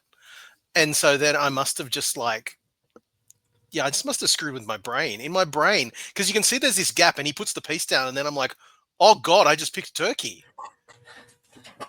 I didn't realize. Yeah, in my brain I was saying third is me in third and I was trying to think it over. And then, it just came out. You said Turkey instead of third. I'll live with it, right? Yeah, I don't know. It was weird. But yeah, I was like, well, I've said it. I'll have to live with it. It's not a big deal. I don't much mind. You've got to play every power anyway. I don't get in my head about what I draw. So it was fine. It definitely threw a curveball. It changed my mind on what I was going to do because, you picked Turkey and I was like, all right, great. It's probably a bad choice in that slot as far as orthodoxy goes. I don't know. Well, I mean, the meta-narrative is that Turkey is one of the ones that's hardest to play on the top board because you're easier to keep a lid on. You can get ratted early doors. It's a very simple decision for top board players to make. However, this is a self-reinforcing thing in top boards at the moment because people who are picking late, who might not be considered deserving in a face-to-face tournament in the same way as the people who might be leading the tournament, they're also easier to pick on in a top board scenario. So it can be self-reinforcing. So I'm really interested to see what an early pick Turkey does. What happens? We also had Alex, who had a bad run of Germany's in his face-to-face games, and he just wanted anything but Germany. So that sort of it's a bit more context to his reaction during that Paris selection because he could see it coming. So, well, massive respect to Jacob for taking Austria in that scenario as well. Exactly. But yeah. He took one for the team so that Alex was confined to Germany. Yeah, definitely. Alrighty. I will pull up this game and let's have a fly through it. That's Spring 01. Awesome. Cool. Dan, if you want to take a bit of the lead on the analytics, it's a little bit order that It's a little bit awkward that Shane and I are actually on this board, but it's also our club as well. But we will provide a little bit of vibes and context to it as we go, and we will definitely do it without being self-serving. So here we go. Right. Well, Max has definitely done something at the beginning I predicted he would, and he has. He's bounced in Piedmont, which has put paid to any kind of accelerated AI that might have occurred. So it's all very safe down there. And otherwise, we've got an English army to Edinburgh. Claire has decided to hold Moscow. I can only assume that is deliberate. Armenia is not one of the traditional misorders as Russia, of which there are quite a few in Spring 01, but that's not one of them. So that's deliberate. Hold Moscow. That's a KG Claire. All very straightforward. Quite KG. I don't know if anyone would feel extra encouraged about this. And then, what's that in the middle of? What is that in the middle of the board? Bleak heel. The Baltic. All right, Alex. All right, mate. I don't think I've ever seen that before in Spring 01 ever. So this is the time to bust out the theory, the one that you've had in the hole to get you out of your rut as Germany. If it's just not working for you, if you do the traditional stuff and you go down the traditional slide, shake it up. So there it is, Baltic. I love you, England. I love you so much. I'm going to go to the Baltic. It was, I don't know if you want to fill in much of the context of Alex's vibe in 01, Shane. I'm interested in what your take on it was. I didn't have too much interaction with him early on, obviously, because I was in the East, he was in the West. So I didn't know he was going to do that. Yeah, I don't know. Like I say with Alex, you're just not sure what you're going to get, right? Is he going to do something crazy, or is he going to play conventional? And clearly he's thought he's going to do this. I can't actually even remember what he does after this. I assume he's going to try and pull back into Denmark, and that'll be that. But yeah, I'm not quite sure. Yeah, I think he came up to me and Max, and he wanted to work with us, with both of us, and we were open to. We were like, okay, cool. If you are working with us, what will you do? And he started naming things, and we're like, those sound good. So that led to this. Well, it might have sounded good to you, Brandon, but I don't know how good they would have looked to Claire. The proof of the pudding is in the bounce in Sweden, with still getting Denmark with the army. I mean, that's a very, very anti-Russian opening as Germany without going to Silesia. 2 builds and a bounce in Sweden. Claire's order is really interesting because, you know, this is someone who must have seen that English opening north, has held Moscow, and has decided the best thing to do is effectively give up on the north altogether. If you've got a German fleet Baltic and you know there's an English fleet coming into Barents, this is a woman who's like, not only am I going to give up on that, but I'm also going to give up on a second fleet build against Shane, right? So this is someone who's trying to secure. I mean, the only person that she could attack at this point is, you know, to a certain degree is Austria, and then like that again, that fleet in Romania is very positive looking towards Romania. So if someone's trying to weather a storm and isn't going to offer a huge amount of resistance in the north, see how it shakes out, see how we go. Most of the rest of it is pretty conventional. France is conventional. Austria is pretty conventional. A little bit worried about Trieste, no problem though. Italy's fairly conventional, potentially lining up for an AI, and then whoops, there's another one. There's another unorthodox move, and it's my boy. Go your wish. Stuff. Yep, there it is. Ping.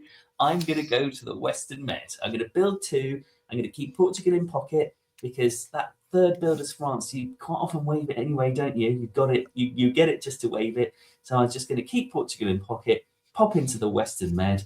And I don't know if you're Nancy, if you feel good about convoying to Tunis or bad about convoying to Tunis under these circumstances. You're never quite sure which you'd rather have, a fleet in a more advanced position or just an extra bit of material down there. But one way or another, this is going to set something in motion, as predicted by me, Diplomacy Genius of the Year 2026. And I can't wait to see what happens in the action-reaction. Alrighty. We got some builds. Yeah. Yeah, Brandon, I think. No, you go. I was going to say, Brandon, you must have been pleased to see this because all the builds point away from you.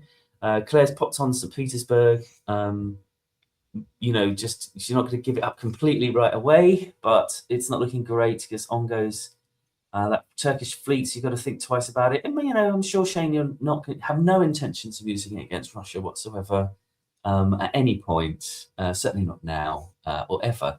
Surely no. Yeah. Otherwise... I think for a bit of context as well.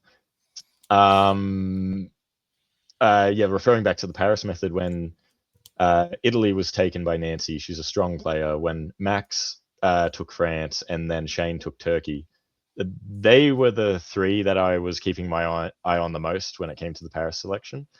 The power selection, sorry. So I didn't really know where to go. I just picked England because alphabetical, but I didn't want Austria. We in the West had a chat, and unfortunately Shane is a very honorable, reliable player. So we knew that he would not be giving Claire any grief, and we were worried about Claire working with Shane. So that has prompted a lot of our early movements. Shane is the perfect alliance player, and that's very annoying when you can't work with him directly. So I'm interested, Shane, in asking you about this because obviously you've left the army in Smyrna on purpose while you moved Ankara to Constantinople. So you've deliberately put yourself in a situation where you can't build 2 fleets on the Med. Yep. Yeah, it's because Max goes Mao to West Med straight away. I'm like talking to Austria and Italy and Russia and going, oh, holy hell, this is a quick triple coming at us. I'm going to, like, normally I'd vacate Smyrna and chuck a fleet down. I'm like, I'm going to stay in Smyrna. I'm not going to build Fleet Smyrna, so you don't need to worry about me. Just go and deal with Max. Because I know Max is going to swing, right? He's going to try and swing and punch hard. And so that was what I have hamstrung myself. You're 100% correct. I've only got one place open to build, and it's Ankh. Mm-hmm. Yeah, I think there was a lot of concern about a triple from some of the opening moves, and we did our best to say, no, it's not a triple. So, yeah.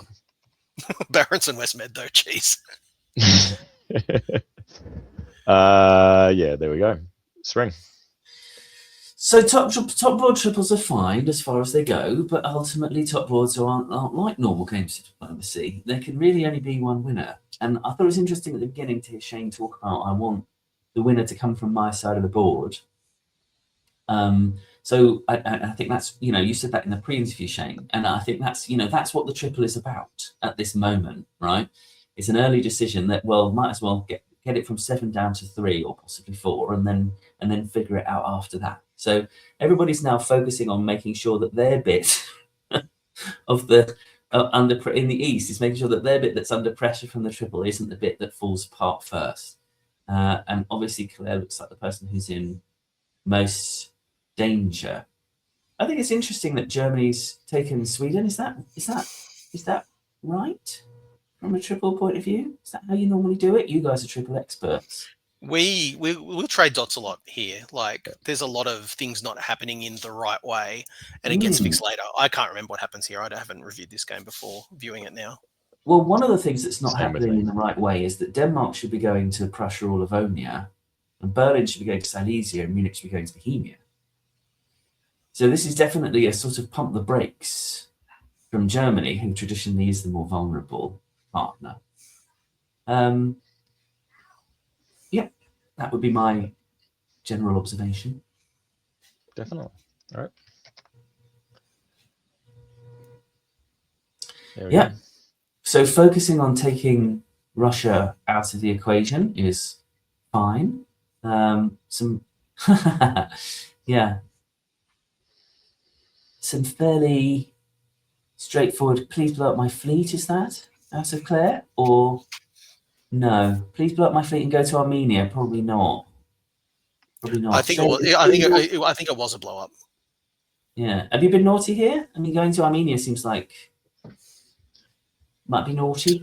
We'll have to see. I can't quite remember. I don't believe it was naughty. Okay. I think it might be even a bit of theatre to make it look like maybe I'm going to jump on Russia. Smyrna supported it. Black supported Smyrna to Armenia as well. I think it was discussed. Yeah, I mean, Claire knows she's toast, I guess, and it's one of those no fault. I love a little no fault elimination myself. I'm quite partial to them because you feel all right about it. Like, get jumped at the gate, not much I could have done. You're generally a bit more zen about it. Mm-hmm. I think that's what she's going. But you never know with Russia. It's fine with abilities. I think talking about the players a little bit more again, this was actually the first game me and Max had where at the beginning we seemed to vibe okay. We're like, all right, yeah, let's go for it. Let's work together. Let's try something quick. I knew Max would want to play quick out of the gate. We also know what a Western triple can do for the East, and particularly Shane in Turkey. So we were just trying to hit hard and go for it. And with players like Nancy in Italy, Nancy's reliable. We wanted to try and get a jump there immediately. And Jacob wants to win. He puts a lot of effort into it and can sometimes do some crazy stuff to try and get a good position. So I think at the moment we're hoping Jacob follows through with that and does something crazy where I think our opinion is sort of push hard, go for it, try and get to the line, and then wait for Jacob to do something crazy, and then it breaks. So that was our hopes at the time. I want to say something tactically here. I just spotted something. If you go back one, yes, Dan's tactical moment of the day. So Nancy's made a fantastic guess here. to hold in Piedmont so that Max moves into Marseille, covers it, and isn't able to build the extra fleet in Marseille that he's getting from Portugal. He'll have to build it in Brest if he wants to build it, and then truck it round, which does take longer, which is a pain. There is you always have to think twice about writing hold and understand it's face-to-face, so you don't always have the time to think about these. The slightly even betterer move here is Piedmont support Gulf of Lyon to Marseille, because or Piedmont support Gascony to Marseille. Either of those works, because there's actually another alternative here that Max hasn't written, which is he's obviously got no chance of taking Turanian in real terms here, unless there's sort of gambling on him not trying. So he could have ordered Gascony and Lyon to bounce, and in that scenario, the hold in Piedmont might as well order one of them to move support that.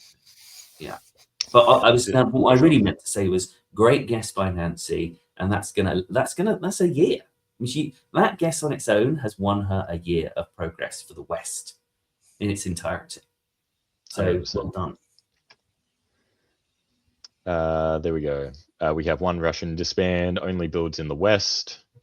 And that leaves Max with no option but to build a fleet in Brest. So, and another sign of Alex's nerves, doesn't like Germany, possibly doesn't feel comfortable in the triple. He's gone ahead and built another fleet. So yeah, signs already that this triple probably won't be running its way down to Smyrna.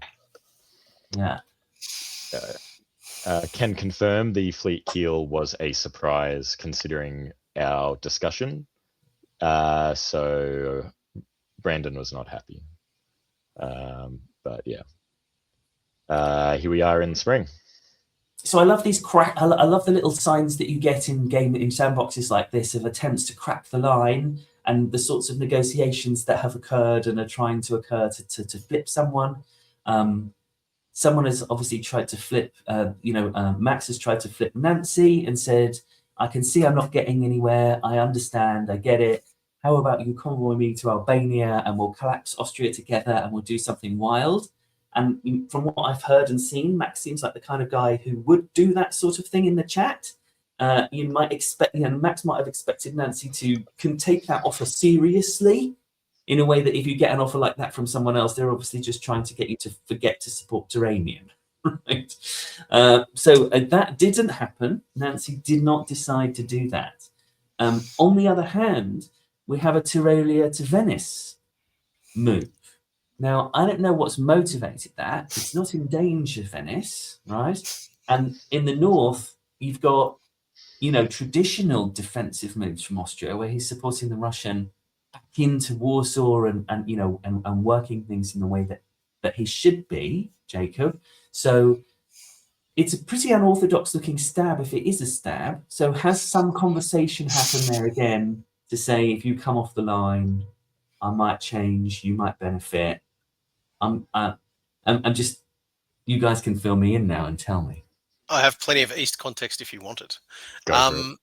Max's pitch to Nancy here is, let me just move around you so I can go and fight Shane, which is funny because, France just going around Italy and fighting Turkey is pretty funny. But at this point, I did not know that Jacob was going to Venice, because right now my whole objective is for the East to stay together and try and hold this triple off and hope that it breaks.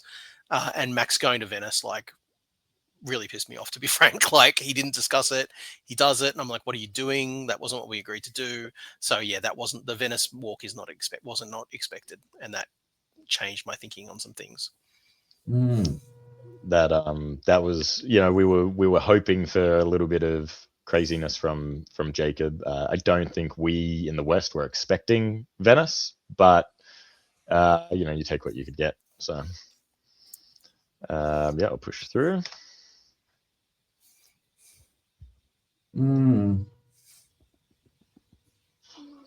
Wow.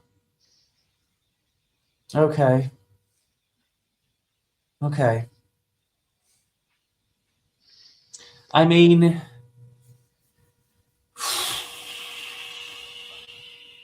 What's the upshot here of this set of moves? Jacob's tried to do the best for him, and he's got 2 builds, right?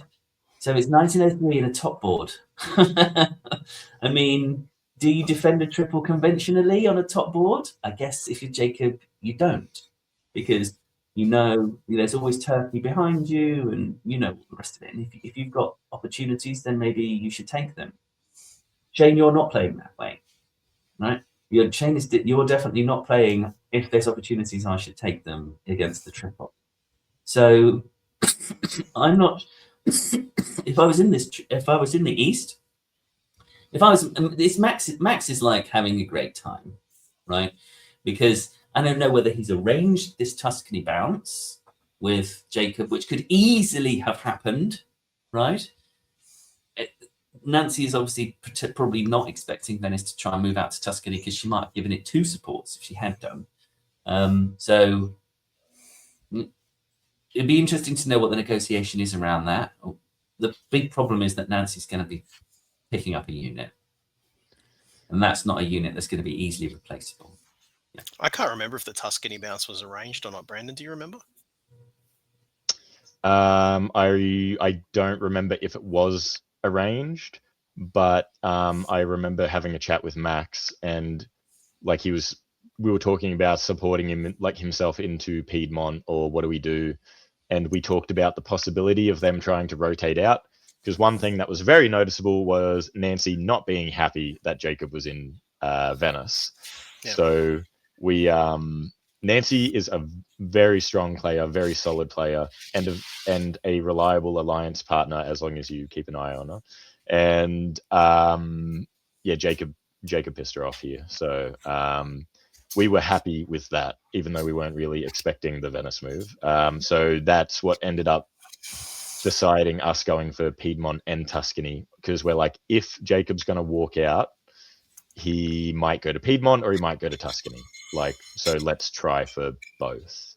I don't remember if Max actually had a chat with Jacob about arranging it, but I know that we decided to go for both. So I think it's very impressive what Jacob has done here with Claire as well, because Jacob hasn't really got anyone helping him necessarily, and he's managed to get 2 builds, and he's managed to peel off the German from the triple simultaneously.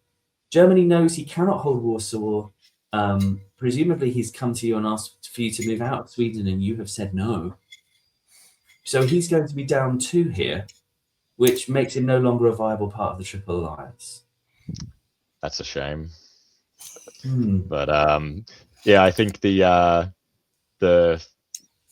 was me just having a go at him about Fleet Keel. So I was like, no, I think I'm going to hold on to Sweden now, because we needed an extra army further ahead, and we don't have that, and I want something from this, so I'm taking Sweden. And this is the great dilemma about being a Germany in a triple all the time, let alone on a top board where there's only going to be one winner and coming second is relevant. Because you've just seen, literally, you're looking at the moment what happens if you don't put the pedal to the metal, right? Your bit of the front is the weak bit of the front.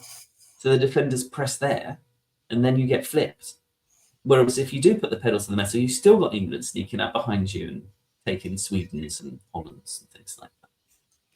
Yeah, that's it. All right, pushing through. Here we go. 2 Austrian armies, English army, and disbanding Livonia for Alex, and Nancy gets rid of Tunis. I think that is the only adjustment, so I'll try and pick up the pace a little bit here as well. Have Shane convoying himself back into Romania. Maybe he'll take it this year. Otherwise, I think in the West, just for a bit of context, we were like, I'd sort of patched things up with Alex. I was like, oh, look, I'm going to keep Sweden. I'm taking it, but we're still good. Let's keep going. And that was part of me going to Norwegian as well, just to vacate North. So I think the story of this term is that Jacob's made, unfortunately, has not succeeded diplomatically in enforcing his will on the centre of the board.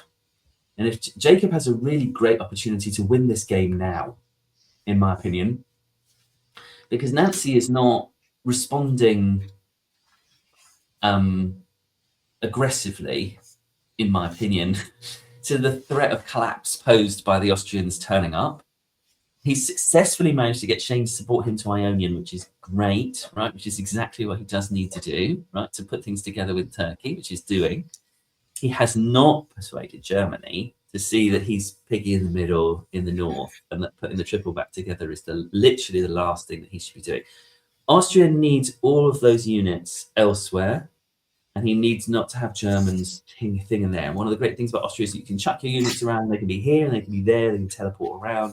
But Germany getting back on the triple has unfortunately, and he's clearly also not gone for Rome and to follow through. Maybe that was the price, Shane, of being in an AT, but don't always have to keep your promises.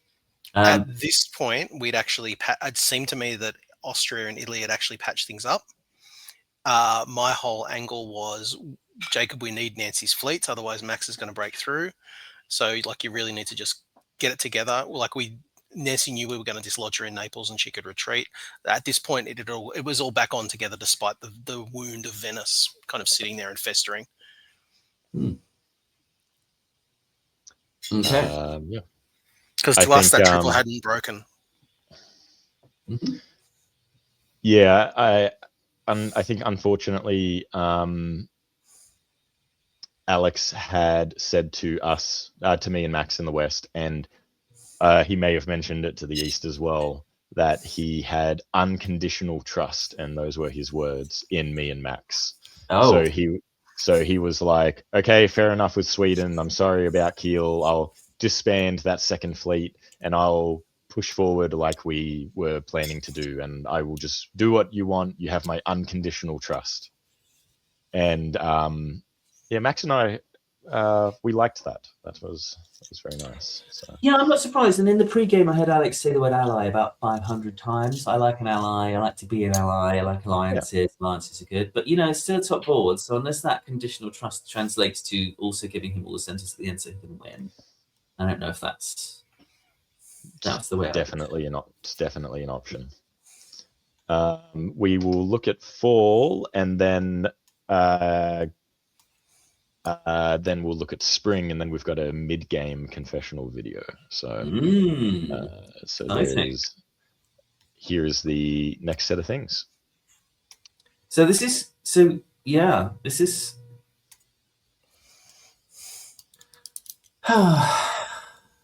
I mean, don't know if Jacob.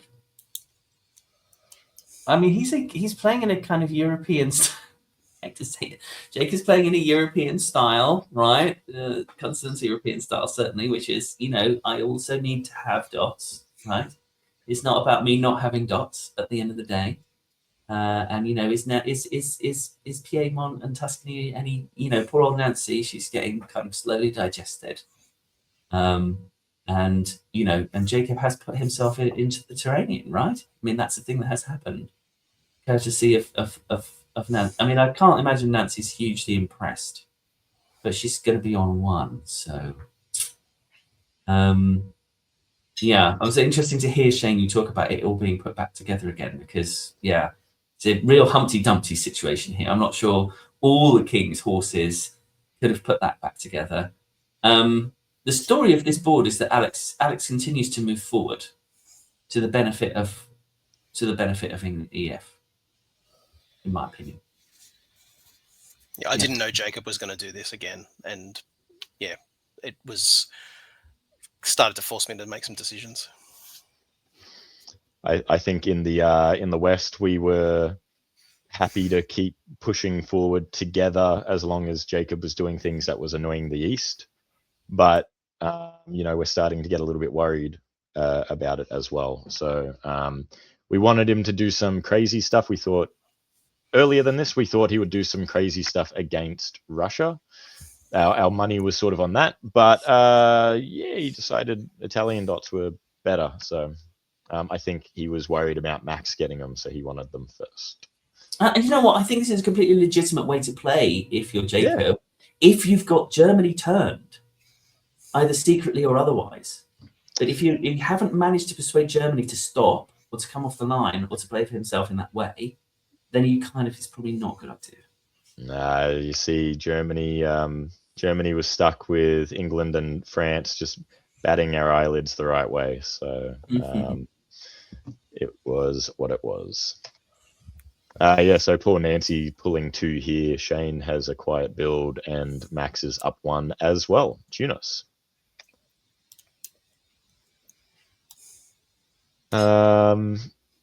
So this is the position.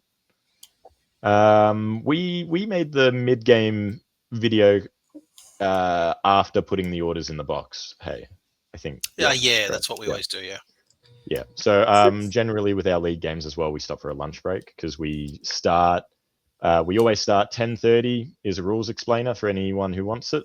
And 11 a.m. is our kickoff time. We usually stop just after around this time to go and have lunch, and we put our spring orders in the box without reading them so that no one can negotiate off the clock. And then we come back to the position. I'm going to pull up the mid-game videos now, and we'll get a little bit of an insight into how each player is feeling on the board at this moment. Yeah, go for it. Before we do, I just want to look at the decision points that are on the board right now.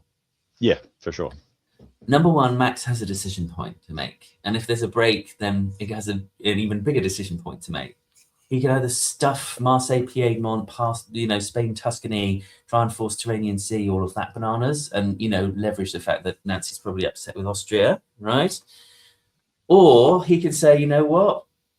I think Nancy being upset with Austria is enough for me, and I think Turkey and I can get this together. We can digest all those Austrian dots, and now's the time for me to move Belgium to Holland and Burgundy and because I can definitely pick up games and Germany will collapse. So Max, being an aggressive player, may choose to do both.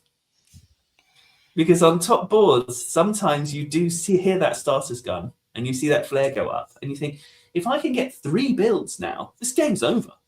I've won. And better to ask forgiveness than permission. Meanwhile, Shane, you've got a decision point about how you want to handle this unpredictable Austria who loves dots, but is still important against the West. Brandan, at some point you've got to think, gosh, this is a rejuvenated Russia with Austrian help and a faintly unreliable Germany. What's my next centre? Moscow seems an awful long way away. So I would say these are the key inflections, people facing questions right now. Yeah, definitely. Let's see what happens. Alrighty. I know the buttons. Here we go.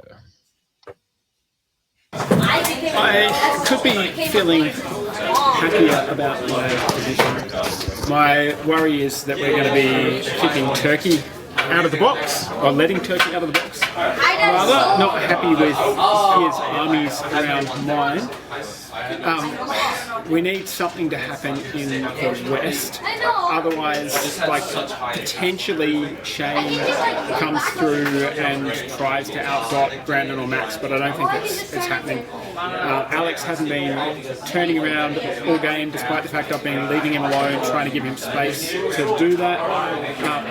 Possibly Max will, but my game needs to head north and hedge against Turkey. Right now, Turkey is probably my biggest danger.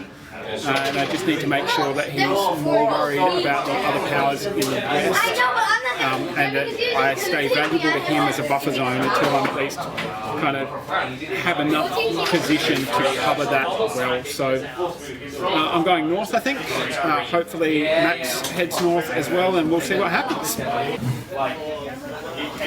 Well, how is my position? My position is bad. It's really bad. I'm on 3 dots. I'm basically a bag of centers for Shane. I'm like a boat factory, but not for long. I'm confident I can come back from this position.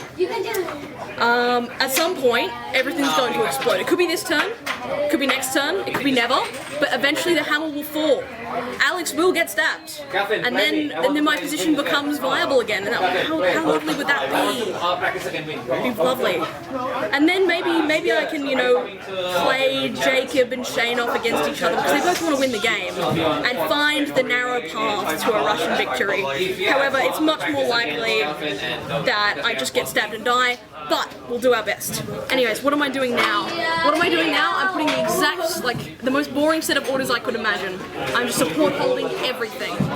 Brandan has told me that he is stabbing Alex, and if that happens, it could be on. We could be back. Not back, but like, I could have one less person attacking me. That would be great. Alex could just leave me alone. Then I could maybe find the narrow path. But he has not left me alone all game, and nothing I say is making any difference. So I need to hope that he gets stabbed and pulls back. That's all I've got. We'll see if it works. Well, we've put our Spring 05 orders in the 5 orders in the box, and we're going to adjudicate after lunch. But the general questions we have are: how am I feeling about my current position? I'm looking at it right now. You realize it's not bad. It's what, 6 dots. Turkey. There's a lot of people trying to balance the West. My entire game so far has just been about trying to manage that situation. Max going into West Med straight away completely shifted the way I was going to play and what I was planning on doing. So yeah, I'm at the position where there's dots for me if I want them, but I'm gaining position. But what I really, really want to happen, and it will surely happen in the next year or so, is for Brandan and Max to stab Alex. And when they stab Alex, that gives me the opportunity to choose who to keep working with and who to stab. The reason I took that dot from Claire in Romania that turn was because we needed more fleets. So I chuck Smina down, we'll start to roll some fleets out and see what happens. The relationship between Nancy and Jacob has dictated a lot of the game and how I'm playing. I need those fleets forwards to stop Max because Max is the biggest threat on this board, but Brandan is also a massive threat. Max is right where he wants to be, Brandan's right where he wants to be. So yeah, this is a challenging situation. I've got to really get my timing right if I'm going to manage to top this board. So yeah, what I'm going to do now is I'm hoping to kind of... This turn actually is pretty quiet. I think we're going to just try and wait and see what happens with them stabbing Alex, because they will eventually. But now it's all about position now. The tempo was super quick before, but now that we've all gone to the line really nicely and uniformly, it's started to slow down and take a bit of the gas out of it. So hopefully that can kind of work well for me. We can start grinding forward, just keep pushing forward. I'm in Ionian as Turkey, which is sensational. Like, you always love that. So I'm just going to kind of keep doing what I'm doing and try and get my timing right to send this thing home. We'll see what happens. I'm not desperate to win this board, but of course, you know, when you're playing this game, you want to win. So we'll see what happens. If I can finish the top 3 on this one, I'm delighted, and I think my position is really solid in that way. So yeah, things are okay for now. Thanks. Hey everyone, it is Spring 05 and we're doing little confessional videos, so talking about how I'm feeling on my position. I think it's fine. I'm just doing my thing, and what am I doing now? The following question. I am doing more of my thing, and I apologize for doing my thing. Thank you.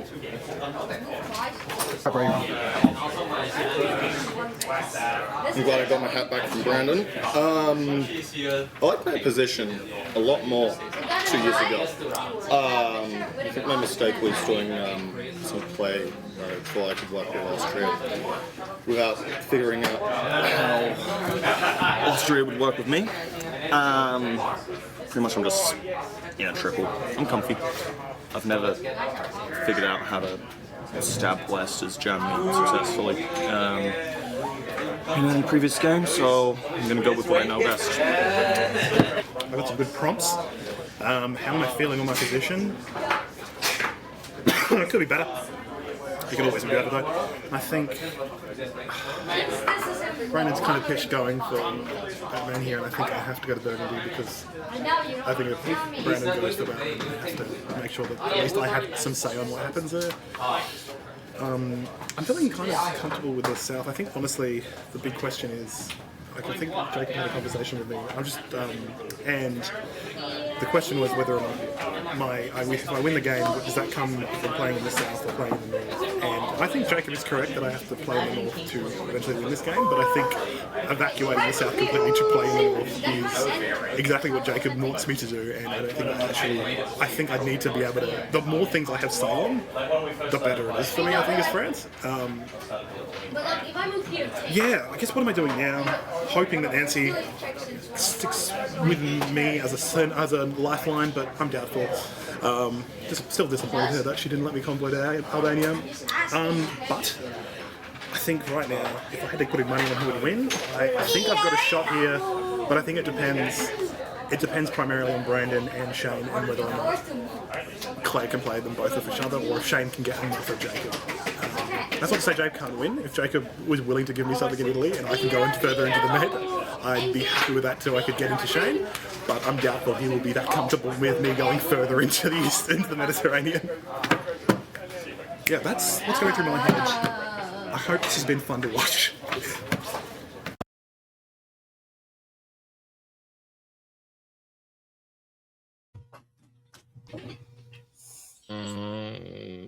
There is the button. There we go.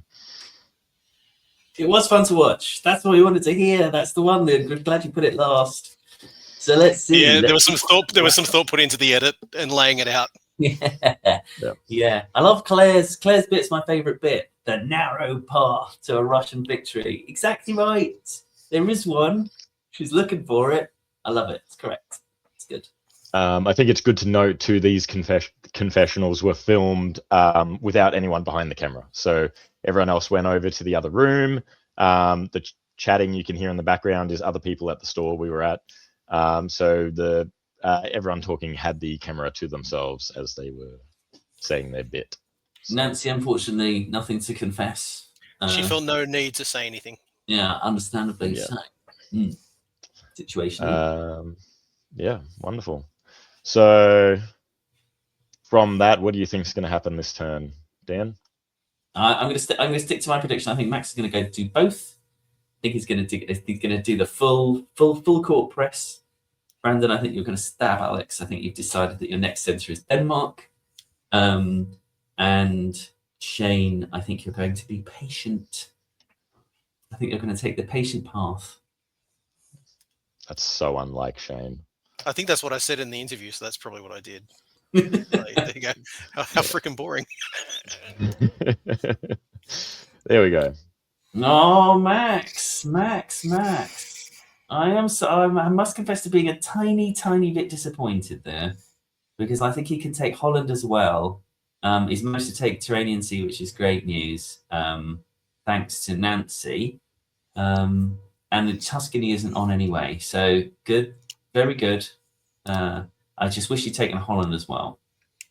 I suppose he's got some deniability, and he could make Brandon seem like the bad guy, I guess. Maybe even turn it into an FG if he can get a build, which without Holland is going to be challenging. All right. Otherwise, I was right.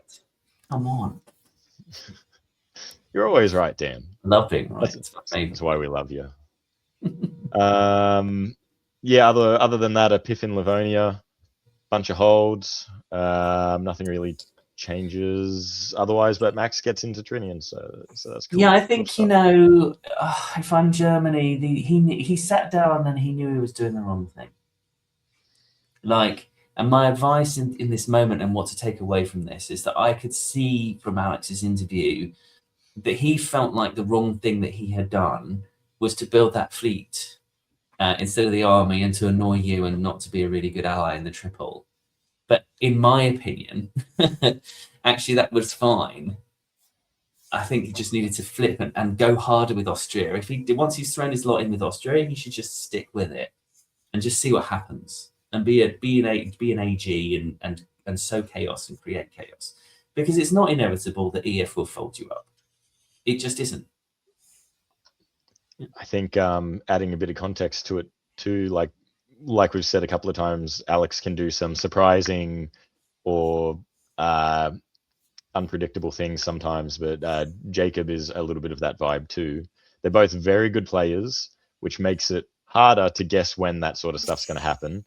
And but it always happens. And I think having them both in the center was hard because both of them just weren't able to really ever agree. I think even the little things that they may have done around each other there wasn't a lot of good diplomacy happening with it, or like good relations with it. I think I remember Jacob saying he's backed off Alex to give him space, but I think from memory he had been in Tyrolia or Bohemia for most of that time, so it's not actually a lot of space, but he was telling Alex that he had space. So I don't think either of them was really able to show the other what they wanted to see. And Alex had promised his unconditional love to the West, so despite everyone telling him that you guys were going to stab him, we were never going to stab him. He just wanted to believe. Yeah. Moving forward.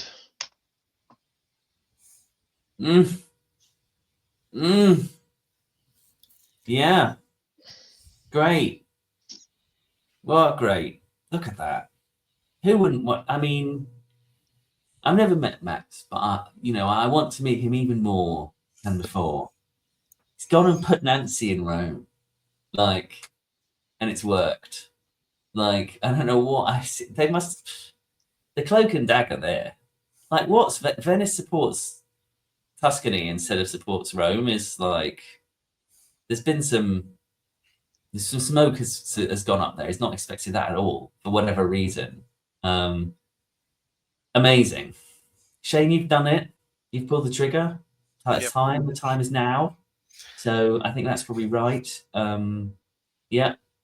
He made me choose, right? He kept fighting Nancy, and I wanted Nancy's boats, so I had to hit him. Mm-hmm. Because look, the French are in Ionia now, and I hate it, right? Sure, I can throw down another boat, but it's going to take time to prize him out of there. Brandon, you're not convoying Yorkshire to Denmark. Yeah, that would have been a good idea. Just a tiny bit better. But you probably didn't think much of your chances of getting Kiel, so you probably didn't think that hard about it.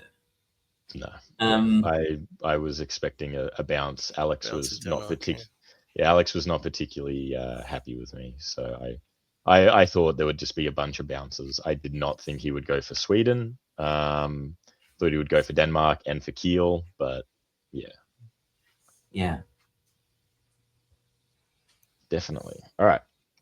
Pushing forward. Alex down 3, Shane up 2, Max up 1, Brandon up 2, Nancy up 1, and Austria down 1. We have some disbands and builds. Yeah, so this is a very interesting moment in the game because you've got 2 players who were in it literally 5 minutes before and are now not. And I think, from an emotional shock point of view, that's probably not a surprise to Alex, who has already had critical morale failure, as we saw in the video. But it possibly is a shock to Jacob, who's, might be, not saying he was, but might be in an emotionally volatile condition. And that does not necessarily mean upset, and it does not necessarily mean in a vengeance frame of mind. This is just someone who's looking for a new thing to do, right?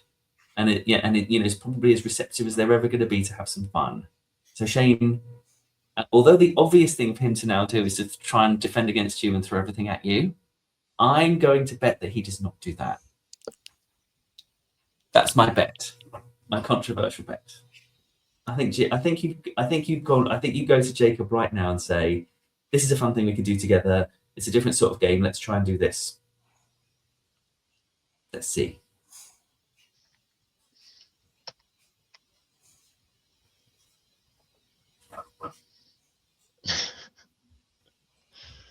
I feel great right now. I'm gonna go and I'm gonna put my money. I'm gonna go put my money on the lottery, and this is my last DBN, because I'm gonna win the Euro Millions. And, yeah, great, well done. Look, and Shane, fantastic, right? Great, that's superb. You give Jacob something to do. Let's have some fun. Let's go do something together. And it's so easy. You can just sort of gradually eat him up, but the hard work and stuff. You've got bigger fish to fry, better game to have. And everyone, if you want to see an advert for the Canberra club, this is it. Because in this top board, right, where someone is trying to win, and you want a little trophy probably, and all the kudos and the status and the fun, and everyone's supposed to, not only is Jacob now going to have a game, Nancy, who was dead, is having a game, right, and has just gone back on the guy that put her there, right, and then Claire is having a game. Claire, who I said was heading straight for a no-fault elimination in 1902, 1903, she is having a game. She's like, the narrow path opens before me. Slightly easier is the first step on the road. I love it. Everyone's having a great game here, apart from maybe Alex, who possibly isn't in the mood. Yeah. I think there was some negotiations between me and Claire. I said I'd chuck Barons into St. Pete and move St. Pete out. I did not mention it would go to Livonia, but I said I'd move it out. So got the fleet in St. Pete. But yeah, your reads are immaculate as always, Dan. Chef's kiss. Mon plèche. All right. What do you think is going to happen now? What's the vibe? Okay. If you can pick this, that's very impressive. If it's what I think it is. Let's see what's happening here.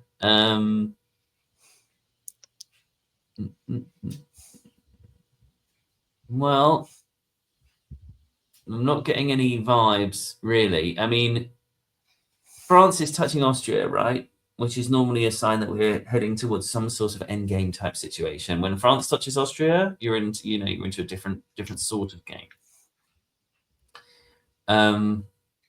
What's going through Max's mind right now? So he was on 7 when he did that stab, and he was talking in the video about his gains are in the north, not in the south. He pushed forward in the south, and then he handed something to Nancy, who promptly kicked him out again to the west. So he's on a losing proposition in the south. If Italy and Turkey stay together, which they probably will, I mean, Max could stab England now. I don't think it's very hard, right? What's England's? There's obviously England's going to hoover up Berlin probably. Max can get Munich. But then what? What are the gains then? I don't know if there's any EF left. Let's see. Let's find out. If it's not now, then it's soon.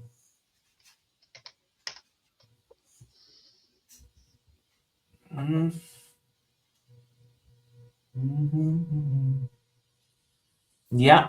Good, nice one, Shane. You're in the training. Good. So everyone's stuck on everyone's stayed on their horses. Alex picked up. Alex has gone from. Just Alex thinks. He does that. I've seen him in all sorts of weird places. Romania, Trieste. He goes to weird places as Germany. I thought he'd given up the ghost. I did. I genuinely did. Okay, he's not done yet. Cookie's not done yet. Oh, Claire thought she might get Berlin. I love it, Claire. Brilliant. France does not get Munich. Okay, so yeah, I see. I'm France. I'm not feeling brilliant about this. Brandon, on the other hand, puts another one down.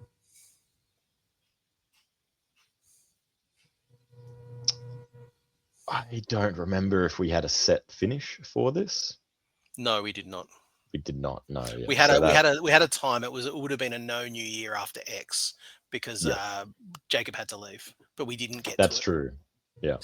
So Jacob's rewarded you, Shane, right? With the because you're giving him games, so he's rewarded you. He made a mistake. Oh, is he not supposed to move out of Budapest? We were meant to trade. We were trading Serbia for Budapest. Yeah, he forgot Budapest wasn't already his. So. Okay. So he's even though. Yep. No, he's down. Is he down one? No, he's down. He's down two. But he gets Munich. Oh, sorry. Yep, down one. Yeah, right. So he's only down one. Okay, not too bad. Yeah. I know who the beneficiary is going to be. Boom. Yeah. Alrighty. There we go. So, Brandon, tell me, what's the conversation between you and France right now? Because any one of you can win. I think this was the first time me and Max had actually ran anything together this long. So even though we get on really well, and Max is definitely one of my best mates, we have not ever really particularly been able to run a game too long because we always keep an eye on each other. So we had been talking to each other a lot, saying, are we good? Are we good? And that was actually all we were saying to each other for most of the game, for like up until this point. And I was sort of happy just to keep pushing along with this. I didn't mind if he got Munich. I didn't mind if I played a little bit slower to try and cycle things around. I think we had a little bit of time left to play before Jacob had to leave. Yeah, I think at this point, me and Max were feeling good about the game we had played and we were trusting each other. So we just kept rolling with that. I mean, Max has certainly given up his opportunity to stab you in this moment. But I'm just curious to know, what's your next center? That's a good question. We'll find out. All right, roll this through.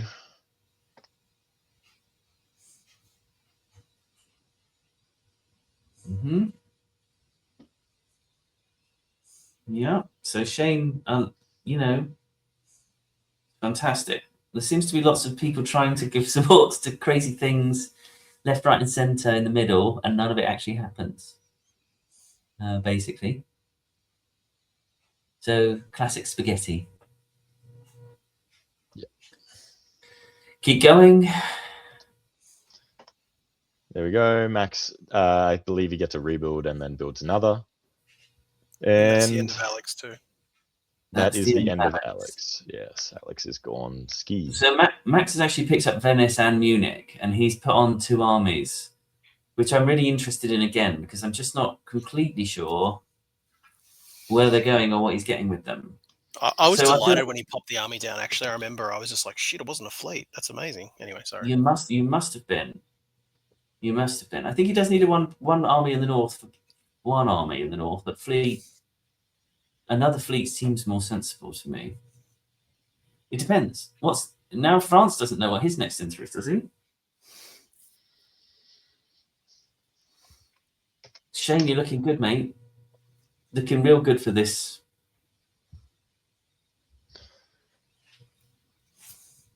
I think a bit of vibes. Max was just really hoping to work with Nancy this whole game. Initially with the convoy to Albania, and then didn't. Yeah, and he didn't think Nancy would work with Shane to bump him out of Tyrrhenian. And I think a lot of that comes from his move to Western Med in the beginning. Nancy was my ally the entire game. Even when she was down on 1 and Jacob was on 5, Jacob's mucking around had really bothered me, and I knew that Nancy's fleets were super vital. And so even when she flips, I'm worried, like when she works with Max to get put into Rome to build another one, I'm worried because I know she wants to get Venice back. But she puts a fleet down. I'm like, oh, this is good. We can make this work. So yeah, I think at this point Nancy's working with me because I've just treated her right the whole time. Like I haven't mucked her around at all, and like I've always tried to keep her alive. Like like watching this back now, it's weird. Like she's on 1. It's like, how am I still thinking this person's the right ally? And I guess it's proven to be the case given the position. Yeah, it just comes down to the vibes. Yeah. Great. I do have to apologize to Claire. I had given her a lot of crap about Livonia. I think every turn we were talking about stuff, and she's like, "Are you going to leave Livonia?" And I'm like, "Yeah." And I'd leave, but to a spot she didn't want me to, and then I'd go back, and then I'd leave, and then I'd go back, and then I'd leave, and I don't know. I was having fun. It wasn't particularly effective, but I was having fun. But I do have to apologize to Claire because that just really stunted her opportunity to do other things. I think if me and Max talked about it a fair bit, if we believed that she was put pressure on Shane, we would have backed off, but we just didn't believe that was ever going to happen. So we're like, oh, may as well just stall her a little bit so those armies can't push further somewhere else. So, but yeah, I think Shane and I had a brief discussion about knocking Claire down a peg or two and just keeping her on a minimum, but we knew that sort of stopped either one of us getting the benefit from it. So just sort of stalemated that a little bit. But yeah, going forward, 408. Oh, I'm done. You sure you move Livonia and you support with St. Petersburg? Silly Billy. Yeah. Silly Billy. Whoops. Shane, it's like a clinic in patience, isn't it? It's like a what? A clinic, a masterclass in patience.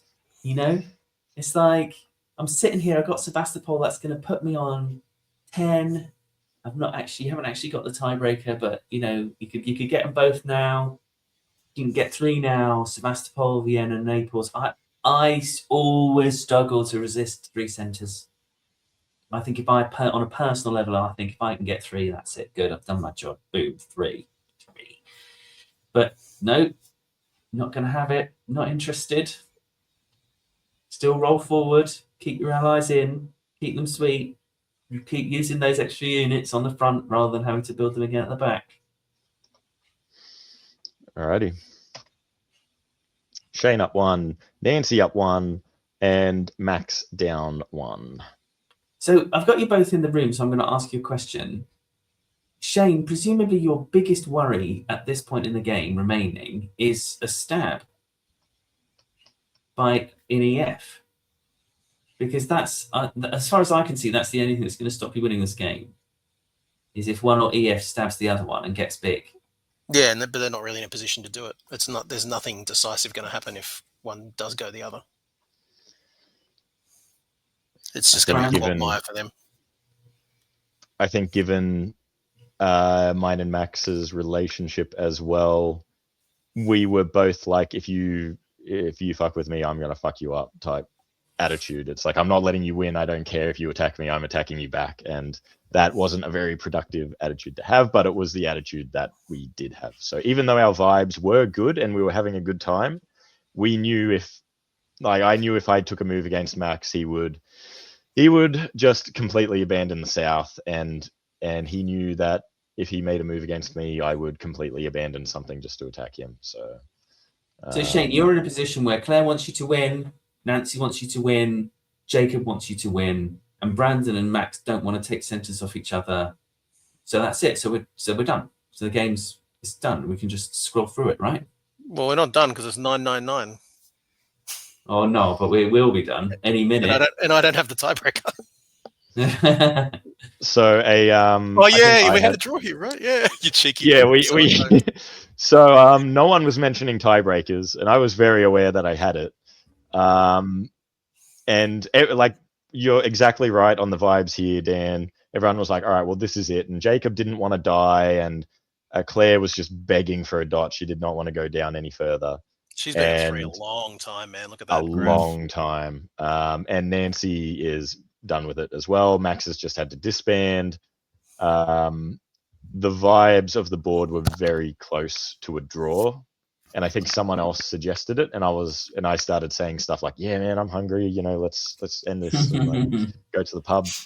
But then, Shane, because you can't get anything past him, was like, "Oh, no, it's a tie. There's still the tiebreakers," and I was like, "Damn it!" So that draw just got vetoed straight out of the box. So we move on.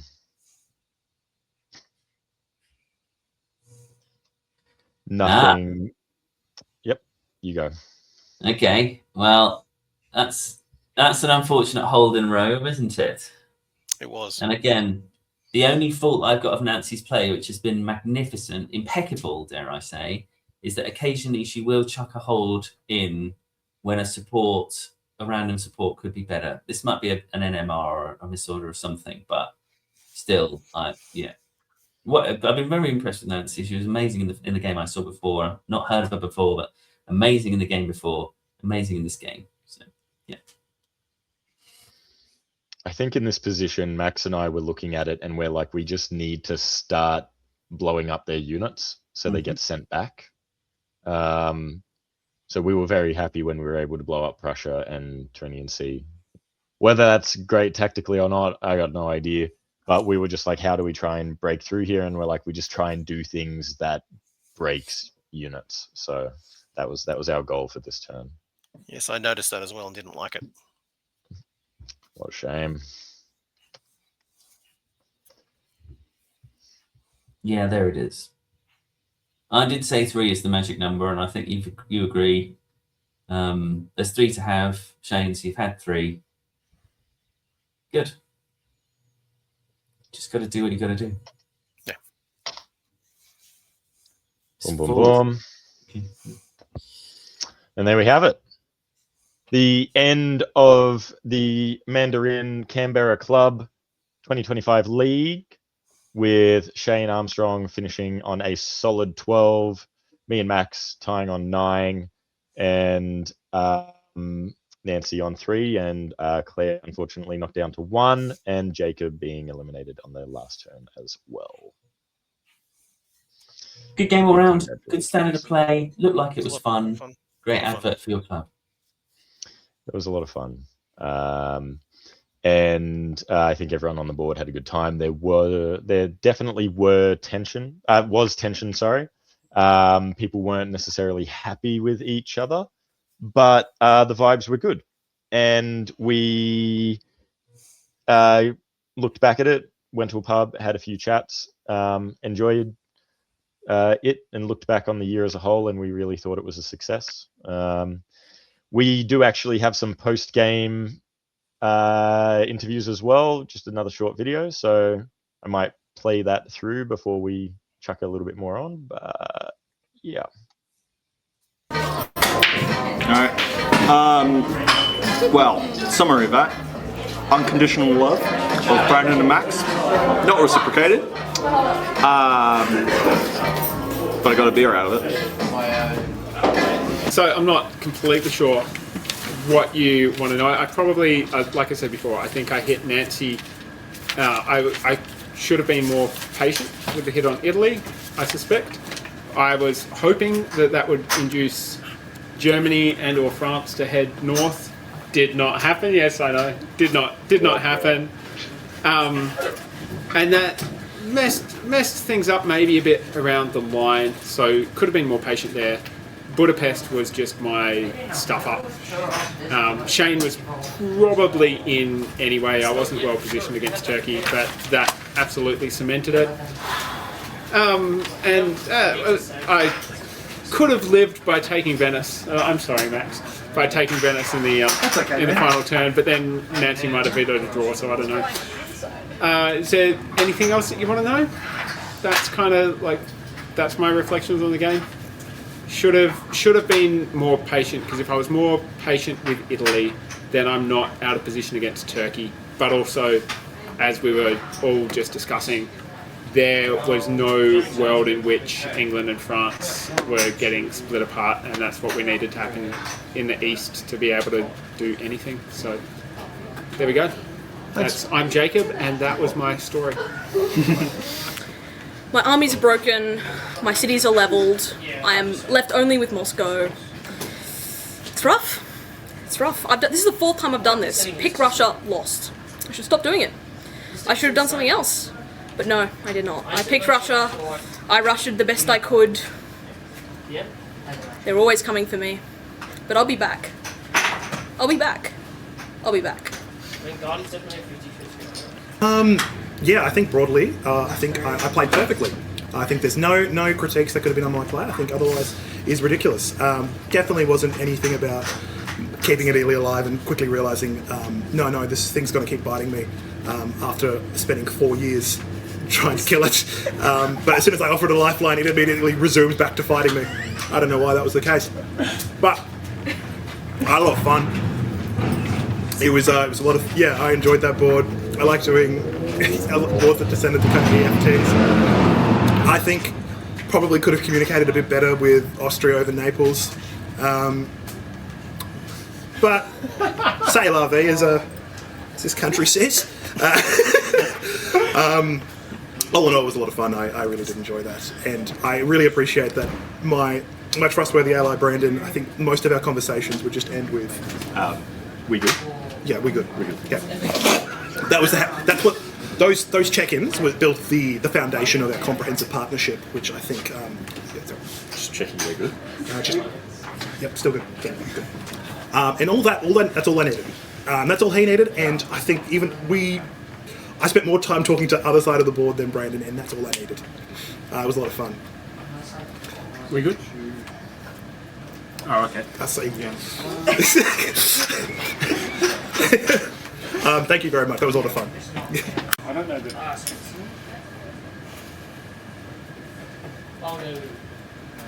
You gonna steal my hat as well again? We're good. We're good. Done. Is that it? I wish I could watch my confessional back before I actually did this, but like when we went into the break, I was like, I need to like work out the right time to do this, right? Because like I thought that was kind of there. And so I kind of kept working towards it, and it seemed to work out all right. I was really fortunate having Nancy there as Italy to be those fleets. I kept getting blown up the front, but we were able to hold the line pretty well, much to Max's delight as off camera. Then it kind of, I started to feel like in the year before we ended, I felt the game actually really starting to slip. I'm like, because I really wanted to try and finish this without actually having to take any dots from Russia or Austria or Italy. But then when the game was like starting to slip, I'm like, I just need to like land a knockout blow now. So that's why I stabbed for 3 dots, and mercifully we voted the draw up after that. So it all thankfully worked out. We had the discussion afterwards and everyone's like, no, if he was 1 clear, we would have voted it up. So, I mean, I guess the more you know, and it kind of sucks to hear that, but anyway, it was a really fun board. I had no intention of picking Turkey, and I just said Turkey stupidly, just accidentally, instead of 3. And who would you pick, Shane? I don't know. Like, I think. So at the time we knew it was Max and Brandan over there, right? And Italy, and that was it. Oh, you Nancy was Italy. I probably would have hemmed and hawed about it a bit more. I probably would have picked one of Russia or Turkey, actually. I thought you were going to pick Russia. I'm not sure exactly. It would have been one of those two, so maybe Turkey was... Maybe my subconscious was telling me that that's the choice, you know. I actually thought Max would pick Russia, and then I'd have to pick France, and then I'd have a repeat of Australian Open where I have to like beat France killing Russia, which is not fun. But anyway, it worked out. I'm really fortunate, and thank you all for playing. It's been a really great season we've had here in the league, and a really great top board, and hopefully everyone's really enjoyed watching it at home. We're eating our mandarins, and soon we'll go to the pub, and I'll shout everyone a drink. It'll be sensational. So thank you, and see you later.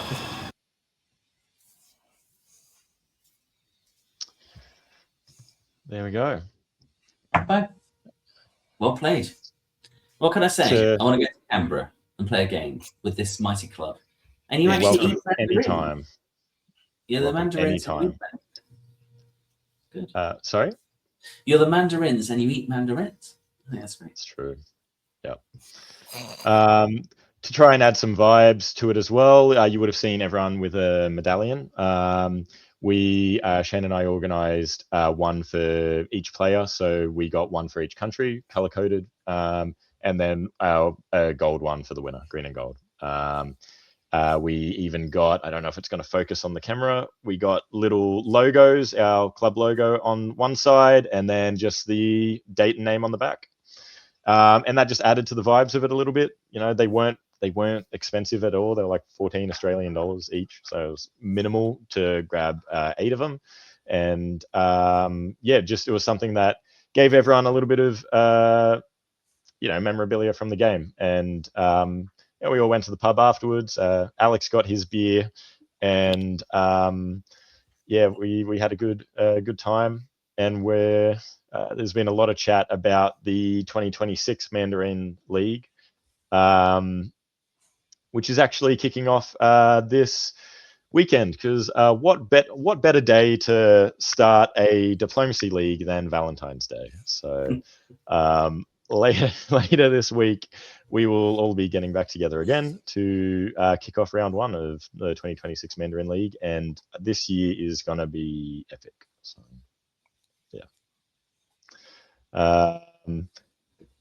so that pretty much wraps up us talking about this Canberra club.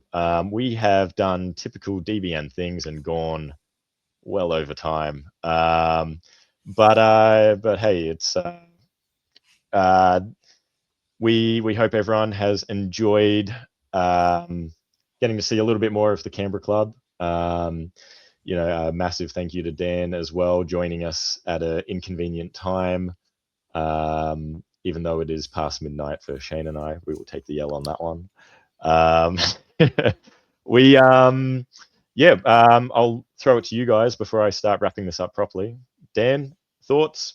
Thanks for the opportunity. It's great to see and get to know some of these Canberra players a little bit better. Some of them I knew, some of them I'd heard of, others not at all. It looks like a great club. And look, I'll go back to what I said at the beginning.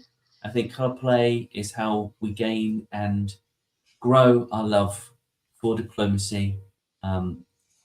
Canberra is currently the biggest, I believe, and most successful diplomacy club in the world. And it's because of the care and attention of men and women like yourselves, Brandan, Shane. And if you have any questions and you want to get involved and get started, reach out to these two. You can find their details easily, and they will help you foster and start a fun, engaging club of your own wherever you are. So thanks for giving me this opportunity, guys. Thanks for your time. Shane, what have you got to say for yourself? Yeah, like Dan says, we've been doing this for 2 years, and there's still so much more we can do to keep building our club. So you can achieve a lot in a short period of time with the right amount of effort and the focus on the right areas. Learning from other people's mistakes and knowing what works and what doesn't really helps as well. I'm always telling people to get into contact with me if they want to get some help and they want some ideas or materials. We have resources as well for new players to help them learn the game. So please do get in touch with any organized group at all. Everyone is really always willing to help and share ideas. That's one of the great things about this hobby, is that it is really supportive of itself. So yeah, get involved. You can build a club. It happens. You can do it. Definitely. Another little thing I'm going to throw in just to sing our praise a little bit.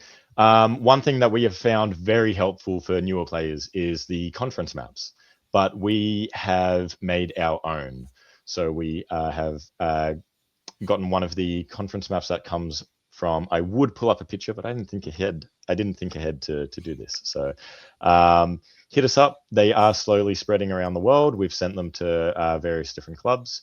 It is a color conference map that has the abbreviations on the all the provinces, and on the back is a list of sample orders. So it is something that a newer player can carry around with them away from the board, so they don't feel pressured if there's other people at the board. They can turn it around. There's a couple of basic rules there, and very simple, straightforward explanations on what an order is meant to look like, how it functions, and how to write it. So that has definitely helped our newer players come through. We have those just in a file that we can send to anyone who would like to print them out. We have part of the building our club is we have these arts and crafts sessions where we line up the paper guillotine, the printer, laminator, and we pump them out. We did that leading up to, I think it was Oz Open at the end of last year. We just pumped out a whole heap. We also have a lot of sets of 3D printed tanks and fleets that we think are very pretty. We've had some requests from people internationally for those. 3D printing is a little bit more available these days than it was a little bit earlier.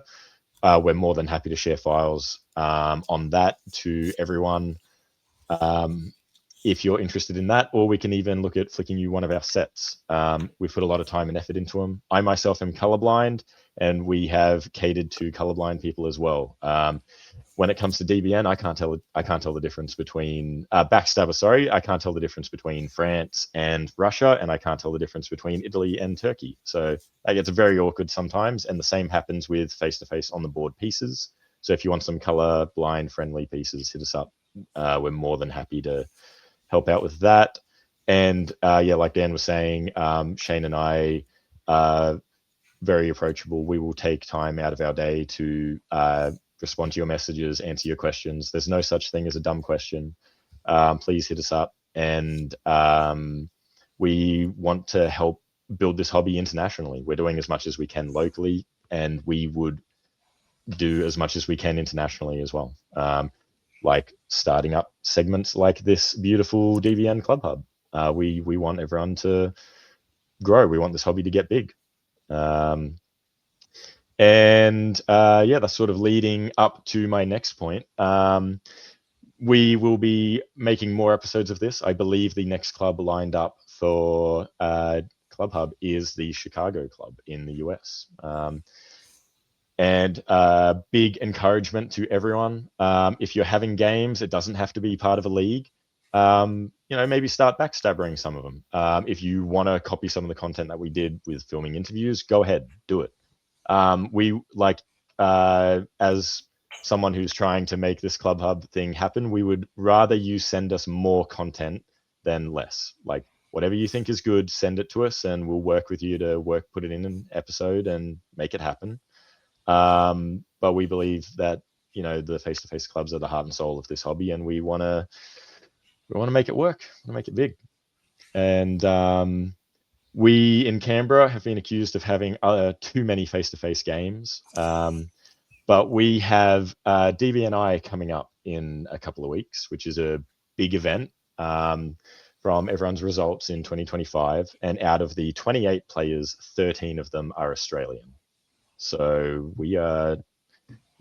our population as a country is not very comparable to some of the other places in the world, and yet we have almost half of the DBNI to ourselves. So and majority of those are from Canberra as well, though there are some very strong Melbourne and Sydney players as well. But we think it pays off. We think our method works. If you want to know more about it, please hit us up. And if you want more diplomacy content, definitely check out diplobn.com. There's a list of upcoming events. And obviously, this is on our YouTube channel. Please like and subscribe. That genuinely helps with algorithms and gives us more time to do things like this. And yeah, Shane, if you want to say thanks and sign us off, we'll end it here. What a magnificent honor. Thank you both for your great coverage tonight. Thank you all for watching, and stay safe and stab well.